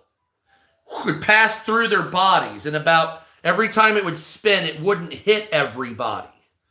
It would like go through and it would not affect certain people. But then there would be a couple people and it would affect them. And they would light up like a goldish color, right? And so the sin, so like let's say this, it would like rotate and it would fire this wavelength out and it would pass through a bunch of people. But then the sin it was firing out, or not the sin, the temptation, whatever the fuck you want to call it, the wavelength that caused that to interact with your brain, because your brain's electrical, right? And it's got energy inside of it. So it does something with that. I'm not 100% sure. And it puts that thought in your head or whatever. It wouldn't affect everybody. So it would pass through. So like a sin of lust. And it would pass through 80% of the crowd with no results whatsoever. But 10% of them or whatever would light up and be affected by this. So that was their fucking like Achilles heel, right? So then it would do it again and it would be like theft. And it would light up other people that were not affected by the initial shock wave. So lust would go through these people, but then maybe it would be affected by theft. Then maybe it would be affected by vanity or affected by, selfishness or this, that, or the other. And the whole purpose of this fucking thing is to sit there all fucking day long,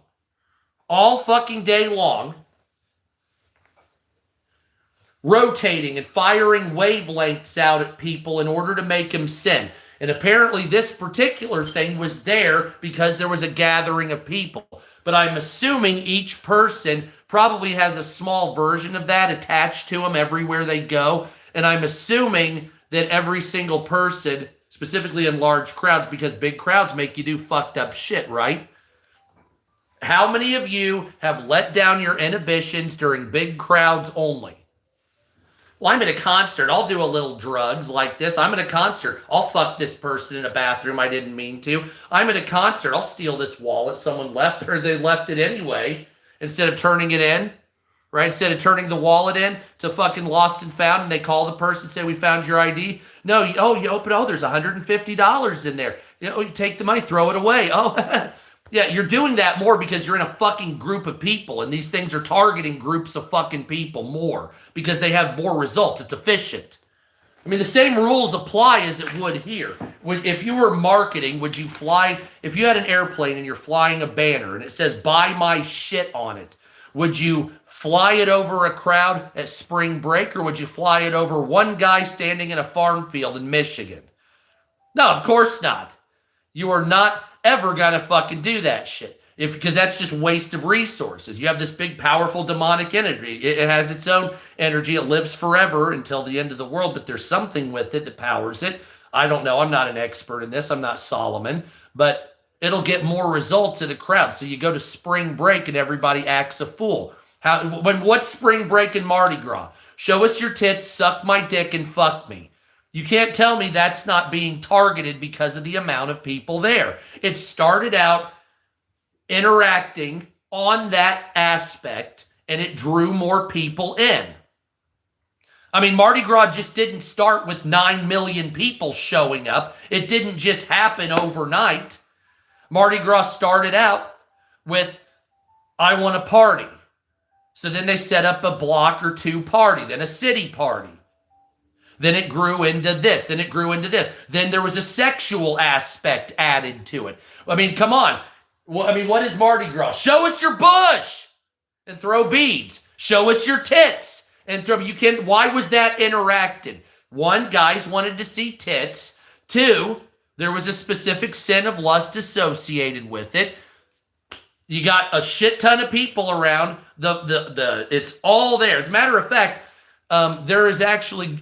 This is why people back in the day, monks and stuff like that, used to go into fucking solitude. And you ever wonder, well, a monk would be a hermit, right? So you know that, right? Hermitage, right? So you would have these monks and they would go into hermitage. Why would they do that? They didn't know what I'm talking about, but they knew being in big crowds or around people brought about sin that they weren't able to control. So they purposely put themselves out of the public's purview so they would not sin. They wouldn't, so like they have a problem jacking off or something. So they knew, actually that'd probably be a bad idea to be alone then, wouldn't it? Mm-hmm.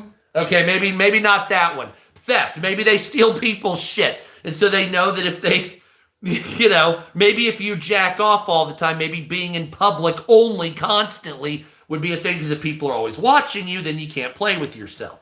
But maybe these people were stealing or whatever, and they said, well, if I'm away from people, I won't steal. So they put themselves out of harm's way specifically, right? So they would not sin, because they believed that esotericism and worship of God was more important than whatever the fuck they were doing at the time. Fantastic. So that's kind of what this is. But when you see on the other side of the other side of the veil, it's like there's something controlling this. Not only is there something controlling the sin and the people that sin, and that's another thing. That sin, when those people would glow, I forgot to tell you that. So when the wavelength would go through these people and the one person would glow and commit a sin, that person, in some cases, not all, but in some cases, would also emit their own little small wavelength, because they were getting other people to sin. So it was like here you are, and the wavelength hits you, boom, and then your wavelength, bing, hits this person, and then they, ding, right? Because, you know, monkey see, monkey do, and some people are affected, so your influence will affect weaker people. And so you're like, well, I stole it, right? Yeah, like a virus. And it was, like I said, some people just were not, the time I died of an OD and went on the other side and saw the world and saw demonic presence. So some people are, like, how do I put this? I am not affected by gambling, for instance. So if you put me in a casino, I'll be like, okay, here's $10. Okay, great. I don't like this. It's stupid to me. And it's like, you don't like gambling? I'm like, no, it has no effect on me whatsoever. There is nothing gambling-wise that will ever make me sin that way. I don't give a fuck about gambling. I don't know why that was made like that. That's just, I'm immune to gambling sin. And it's the same, there's a couple of other things that I'm immune to. It doesn't, you know, if somebody says, you know, don't you want to take 10 times more than you should? I'm like, not really, no. Like, I'm fine with myself, my salary or whatever, and just a little bit more, right? So, like, if I see a treasure chest and I say, you know, it's very heavy, you know, I'll just take 10 diamonds for myself and leave. You don't want the whole thing? No, I just want maybe 10 or 20 to leave, and I don't need the whole thing. This is good. Well, I want all of it. Well, because you're a greedy piece of shit. So you see what I'm saying? And so you're affected by greed. I'm affected by other sin. There's some that just do not. And each one of you are the same. Like, some of you probably cannot imagine being a fucking whore and fucking 12 dudes in a weekend, okay? So that being the case, you're immune from that. So if somebody comes up and they're like, hey, dick, and you're like, get the fuck, it sickens you almost. Right? So those sins that sicken you, those are the way that's the way actually sin makes you feel. You see what I'm saying? So let's say you're sickened by like, what's something that would, I'm trying to think of sins. I'm sorry. Killing a family, right? You say that sickens me. Killing a family would sicken me. Okay. Because that's a sin. But then you're like, ooh, but that person's money, I kind of want that. And so you're almost turned on by the idea of theft, but murdering somebody sickens you. Well, the initial I'm sick of it, I'm sickened by it is the correct response. The other one, anger, yeah, there you go, another one. You know, I kind of get off on beating the fuck out of somebody, right? That pleasure you take in it is the cover up by the devil. That's that wavelength. That's that cover up. So like when you're sinning and you're like, this one makes me feel good, whatever it is. I understand drugs. That's on the thing, but drugs produce their own sins. But like, if you're like, I feel good beating somebody up. I feel good stealing. I feel good fucking more than I should. Whatever it is.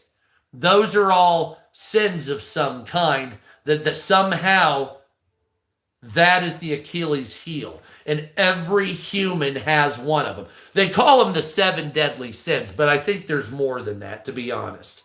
So when you look at that and you say, well, what kind of sins? Like some people like fighting and anger. Some people like to be a whore. Some people like to steal and be greedy. You see that a lot with the rich. Some people like to be selfish, right? Kind of fuck you. You know, oh, there's a little old lady with a walker. Or you ever have that, you know, oh, hold on a second.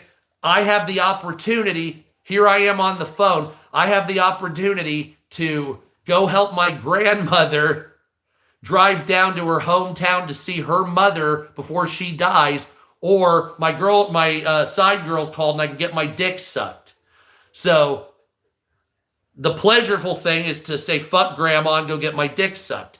The correct thing is to, I'm going to not be a selfish, lustful piece of shit, and I'll go drive down there with my grandmother and let her go see the mother. And you say, well, I had to take my pleasure away to gain for somebody else. Yes, that's correct. That's the correct way to do it. That's the works they want you to do, is I'm going to go to church with my, you know, grandmother that only comes around once a year, or I'm going to stay here and smoke a blunt.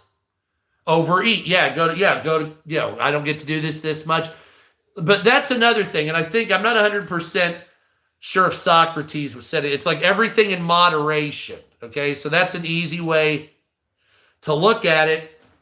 But there's rules in the spiritual world in some way. Like, you know, you can petition the spiritual world to review your case. Like, that's a thing. You know that, right? Like, you can pray and say, look, I think I kind of got a shitty hand here. Can somebody look into this in some way? You're like, well, what do you mean? Be like, I would sin less if I did this. Or I was kind of fucked over in this way. Can you please have like an angel or someone up there like review this and kind of, you know, hook me up a little bit or something where I can have like a base of operations to run? And they're like, you think we got it wrong? And it's like, well, I know you're perfect, but at the same time, like shit's changed down here. So it's not really you that fucked up. It's kind of like us that fucked up. See? So like nothing you did in heaven, nothing you did was wrong, right? You did it all right in a vacuum seal. You know what I'm saying? So like, okay, here's this guy. He's healthy to a point. He's tall. He's attractive enough to get a wife for a family. And he's physically able to work. Okay.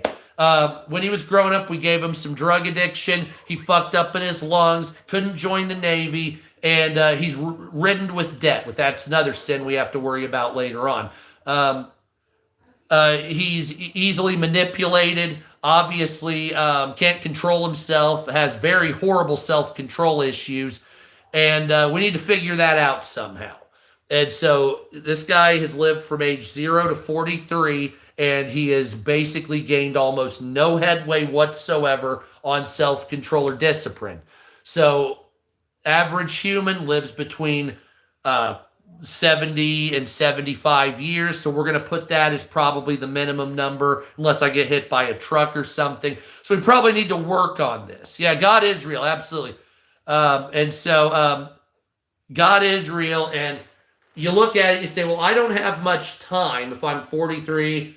So that's 32 years at the average life expectancy. If I don't die, I'm already starting to fuck up. Maybe it's accelerated from my lifestyle. So I probably need to get some type of right and repent for my sins. Well, does that mean death will be accelerated? Probably, so I better go even quicker.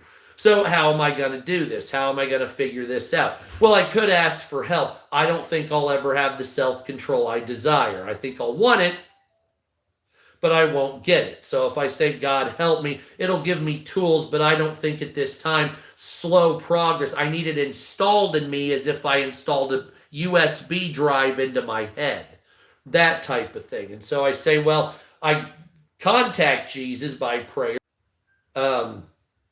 I know it. He's there. It works. I don't think he's happy with me. I think it's like one of those things where the dog keeps pissing on the floor and now you're starting to get pissed off after the 748th time of you having to clean up fucking shit again and piss again, and I just want to rub your fucking nose in it, but I still don't want to kill you because I love you and you're fluffy and kind and all this other shit.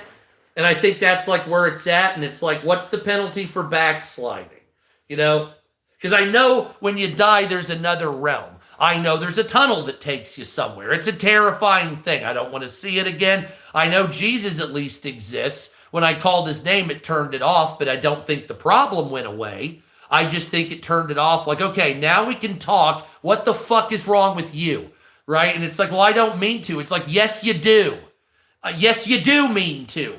You're telling me you don't mean to, and I know you. You do mean to. You lying sack of shit.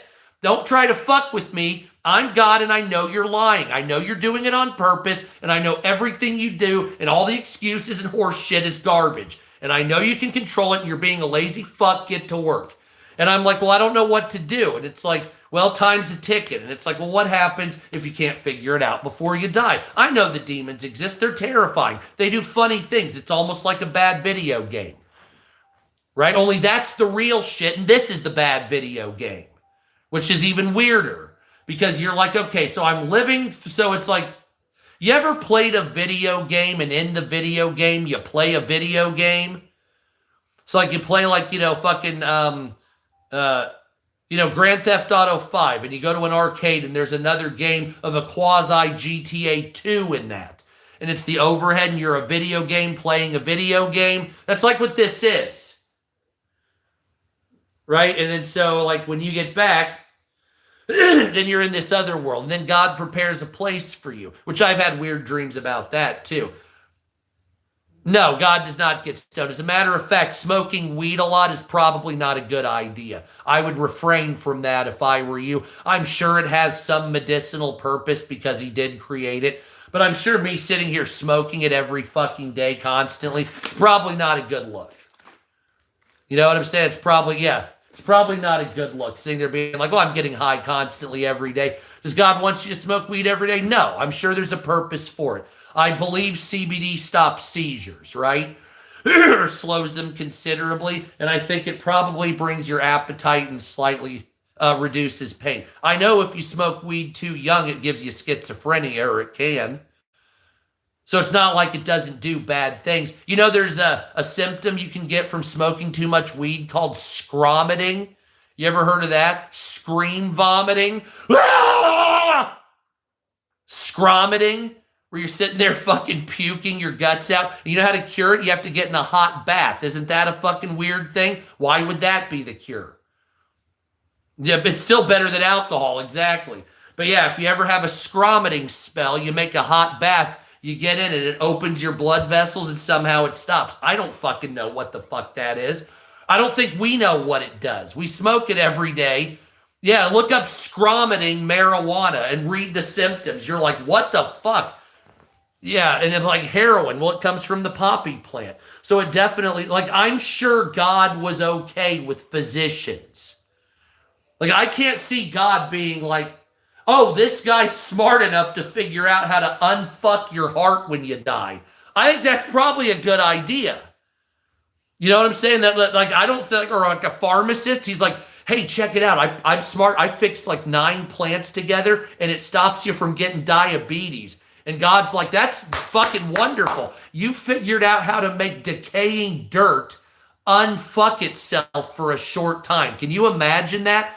Because look at, you're made of dirt, right? You're made of clay, right? So you're made of fucking dirt. So we're smart enough, or whatever, we figured out how to use the tools properly to unfuck dying dirt. I mean, imagine the logic of that. Like, okay, well, I have cancer. So what's that? Uncontrollable reproducing blood dirt. Okay. So we're figuring out how to stop that. That's insane. We figured out how to make medicine out of bread rot to cure dying, decaying blood dirt. I mean, I'm just putting it in layman's terms. So penicillin to cure disease is decaying bread mold, or decaying bread rot manufactured to cure basically decaying blood clay. That's absolutely insane. Every bit of that is insane. And you think this is a normal place? Okay, so let's zoom out for a minute.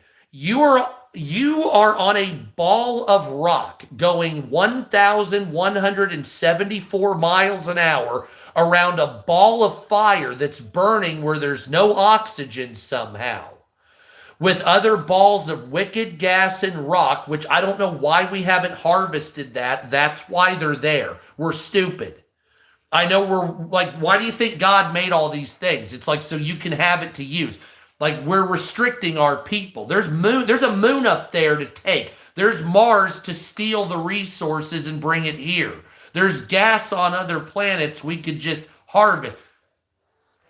What happened to the eye demon? Oh, okay, sorry about the eye demon. I'm continuing here.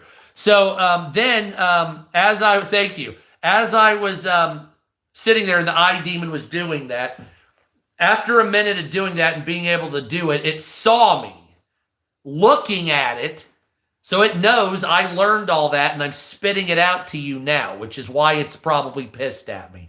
But that thing right there, it saw me, it focused on me, and it knew it didn't kill me because it was trying to fucking kill me, and its purpose was to kill me. I was supposed to die at 17 years old, and this thing was fucking angry it didn't kill me at that place, because if I had died there, I would have gone to hell right then and there, and that was its issue and plan. And it didn't kill me.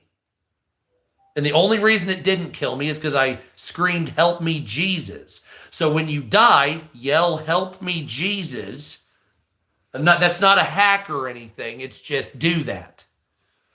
Just do that. Just do it. But don't be like, "Oh, help me, Jesus." Like you don't give a fuck. Put some give it the old fucking spirit line. Yeah, I'm about that.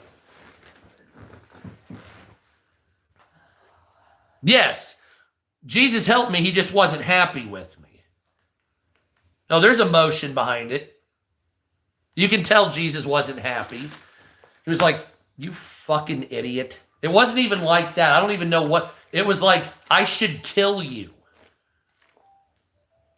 It was like that, I guess you want to say. It was like,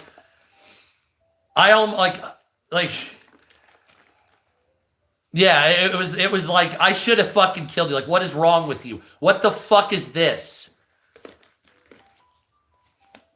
Kind of like that. I didn't even have an explanation. It was just like it was one of those. Like, I mean, at 17, but still, I should have been able to utter a word. You know what I mean? But that's not how it works. Anyway, so let's go a real quick shot news. We'll get the fuck out of here. It'd be fun. By the way, thumbs up and gift and subscribe. Subscribe specifically. Epstein files, new Epstein files and storage lockers, computers, videotapes, sex slave manuals. Jeffrey Epstein has sex slave manuals. Department of Justice is hiding records about women who claim against Donald Trump.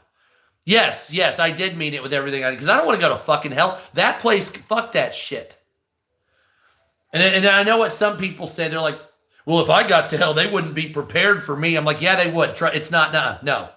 All that bravado goes away, does not mean shit. Like, oh man, I'm ready for it. No, you're not. He'll shove a fucking fiery pitchfork up your asshole. No, we're not ready for that. Bend over, Hitler. Get the big pineapple. Fucking green end first. You had a similar experience? Really? Please let me know what that was. Like, I know it's only chat. It's not talking. I'm sorry. I'd like to... Oh, yeah, thank you, my friend. It's only talking it, but like... But then I don't know what to do, because I'm like, okay, so... I've sinned a whole lot more since then, and it's like, is he like, what the fuck did I save you for? Or is he like, what is this? Like, what, like, are you stupid? Like, you know what I'm saying? Like, I don't know what he thinks. Because there's like a relationship there, but it's like how many banana peel? Like, I'm not good at Mario Kart. How many times can I run into the wall? Anyway, of course, I did play that level 85 times, and I eventually did win. What was that game we used to play? Emily made me play it, everything. It was like, boom, that boom. It was, no, the level on fucking Roblox on speedrun, the candy level. Where it was like, you start dead, start dead, start dead, start dead, start dead. And I'm like, God damn it. I think one time it took me like 270 times to beat the fucking thing. Oh, no, you would have rage quit by then. Oh, I rage quitted hundreds of times before that. I think because I've only beat it 3 times. I think the one took me like over 200 times. The one took me like 85. And then I rage quitted for about 2 full years until I did it one more time in like 40 times or something. Anyway, what's up, America? How you doing? So, by the way, real quick news.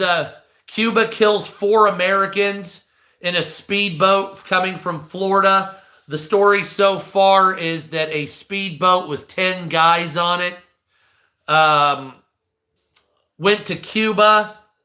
They got intercepted by a Coast Guard boat, a Cuban Coast Guard, and shot at the boat, killed 4 Americans and injured 6 others. The Cuban government claims that the Americans fired on the Cubans and injured or killed, I'm not sure which, one of the commanders on the boat. My wife says Cuba is just making shit up and says they just did it so they could shoot people. There's now fears of an invasion of Cuba. He's in a much better place. Trump card, let's see. So Cuban forces opened fire on an American speedboat, killing 4, sparking Trump invasion fears. The Cuban military is now on high alert, and Donald Trump is saying that he will respond. The Cuban government did take the injured in for medical assistance. So that happened. U.S. officials said a firefight involved a U.S. civilian boat that was part of a flotilla to get relatives out. Okay, here's some new news about it.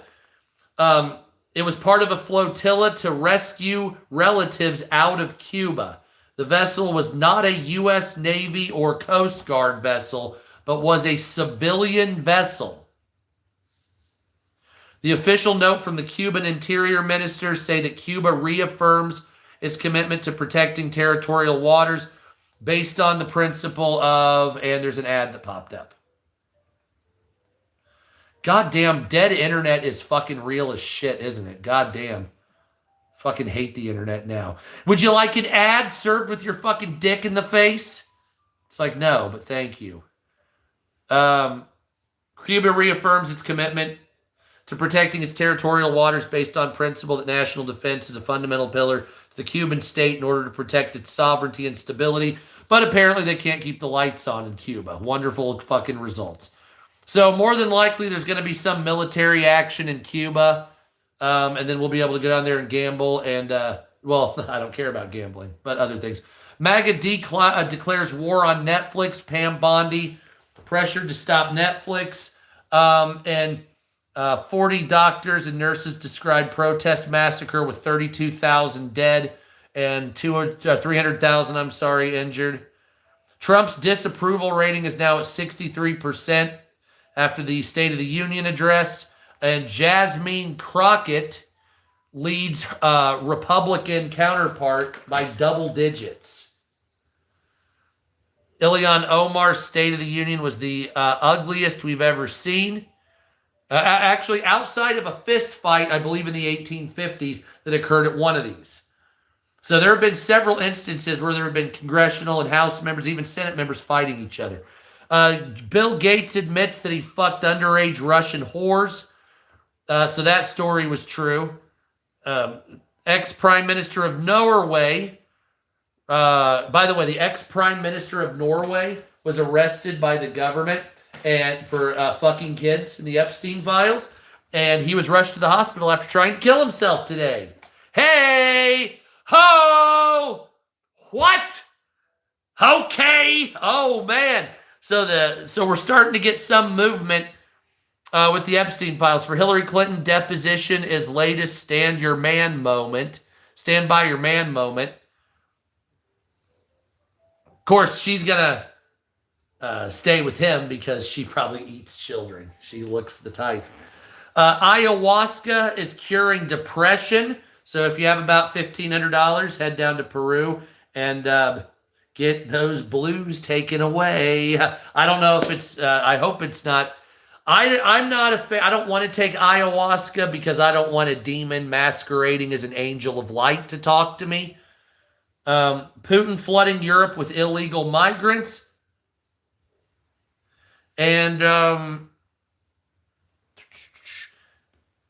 Japan unveils a Buddhist monk robot. What's the point? How is he going to get to nirvana? Anyway, feds move to allow intel agencies easier access to law enforcement files. By the way, what was it? That caught something and then I forgot it. It came in and out. God damn it. You do that too, don't you? Fast food workers beat unruly customers with a trash can and a fry basket. Mexico weighs legal action. Oh, and by the way, the cartel violence is actually... Hey, what's up, America? How you doing? Right stuff. The cartel violence is fine. I'm at the very end here. But tomorrow I'll be on what? 7 o'clock? Can I at least... I'll be on about 7:30 tomorrow. Cartel violence is starting to close in Mexico, but we've probably got around 100 dead, give or take. And Amazon pulls bestseller describing rape of babies. By the way, I am very excited to be bombing Iran when that comes. Fuck the Ayatollah Khomeini. Suck my fucking dick. And I am more than happy to go into Cuba after they killed a bunch of Americans. Fuck you. This is like, I'm done with all this dumbass horse shit. I don't have a problem with Russia, not gonna lie. And I'm not real keen on China, but I also don't want to go to war with them. Taiwan, and you can have that. South Korea, Japan, Philippines, and the Mariana Islands, Australia, New Zealand, Fiji, all those kind of like normal countries, I call it, that's off limits, okay? I really wouldn't like it if you fucked with Vietnam either, but if push comes to shove, I'll look the other way. Anything in our hemisphere, go fuck yourself, China. As far as Africa is concerned, I would say that's just a free-for-all for the world. But at the same time, you need to pay those people. They're living in absolute most people, it's insane what's going on. And I don't know how to contact YouTube, but if you can, tell them to show my stuff more, because YouTube's actually nicer. TikTok's a piece of shit. But if you contact them and say, you know what, I'd like to see this guy more, they'll actually listen to you, because YouTube's not a fucking bunch of dickheads. And that's the news. The State of the Union was an absolute shit show. I really hope they deport Ilhan Omar. She's a fucking idiot. I don't know what the fuck. She's a scamming ass piece of shit. And her husband's winery. Oh my God. What? Like, her husband's winery, it was like going out of business. And then all of a sudden it got millions of dollars out of the blue. Funny how that works. Ilhan Omar is worth $3 million. Oh, here you go. What we have here then. Girl and a guy together. They got caught in some office. And she's like, and like facing a wall. Oh, that's funny shit. Oh my God. But yeah, I'm very happy some people are starting to go to jail about the Epstein files. Like I said, former Prime Minister of Norway almost committed suicide today. And because he was named in the Epstein files. So, you know who was not named in the Epstein files? This fucking guy right here. Never even knew the guy, and he can kiss the fattest part of my asshole. Anyway, that's what it is. I've got some news videos to put on TikTok, and then I'll put those here on YouTube. Obviously, coming up, I have been lax on it because I've also did gaming last night on my other channel, Wu Tai 1 Nostalgia, here on YouTube. Yes, it's verified with 263,000 followers, and I have a play button, but thank you, Nana, but I am not monetized on it, and I need to get my ass monetized. So if you could go over there and watch a fuckload of my videos, and that would be awesome. Hell yeah, thank you for being here, my friend. Follow me, Wu Tai 1 Nostalgia, or at Nostalgia Man. I used to have a bunch of nostalgia content on there, and I couldn't get monetized on it because I was stealing content from other places and just uploading it there. Well, my wife and I decided we're going to delete all of it that was stolen, and she did for over a period of, what, 5 months? Because I had like 10,000 videos. Thank you, Nana. And she deleted them all, and now we're actually putting real non-stolen content out there.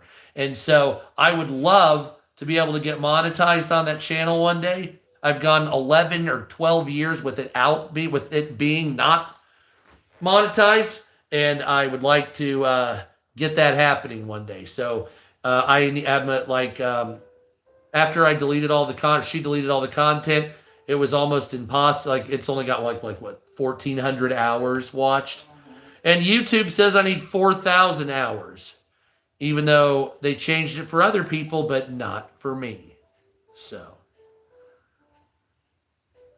anyway, hell yeah, thank you, April. So that's what that is. Also, follow me on TikTok, even though they suck dick, over at Sup America and Sup America 1. Follow me on X at Sup America. That's only got like 3,000. Yeah, this one already, yeah. And then follow me at, where else do I? Everything's basically Sup America. But there was one other thing I was going to say. Oh, subscribe here. What was it? What the fuck was it? Why am I retarded right now? Oh, the weed. What the fuck was it? See what happens when we smoke 3 joints or whatever? We've only smoked 2. Really? Yeah. Well, it seems like 3. I did put a lot of concentrate in that. There was that hash rosin. Maybe that's why.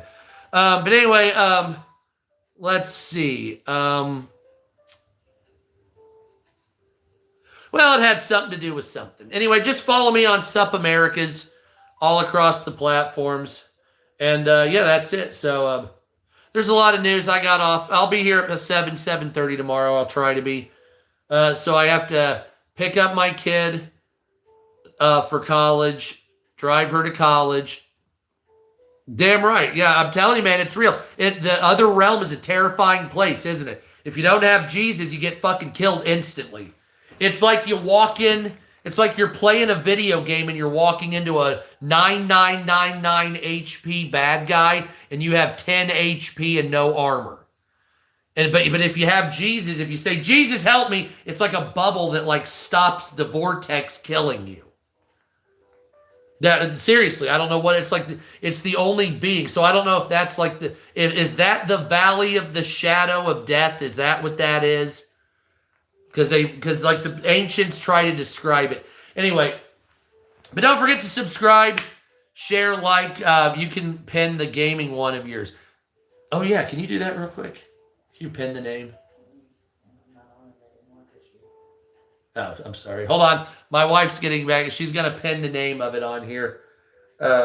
It's got like 262 or 3,000. I've lost 450 subscribers in the last 90 days.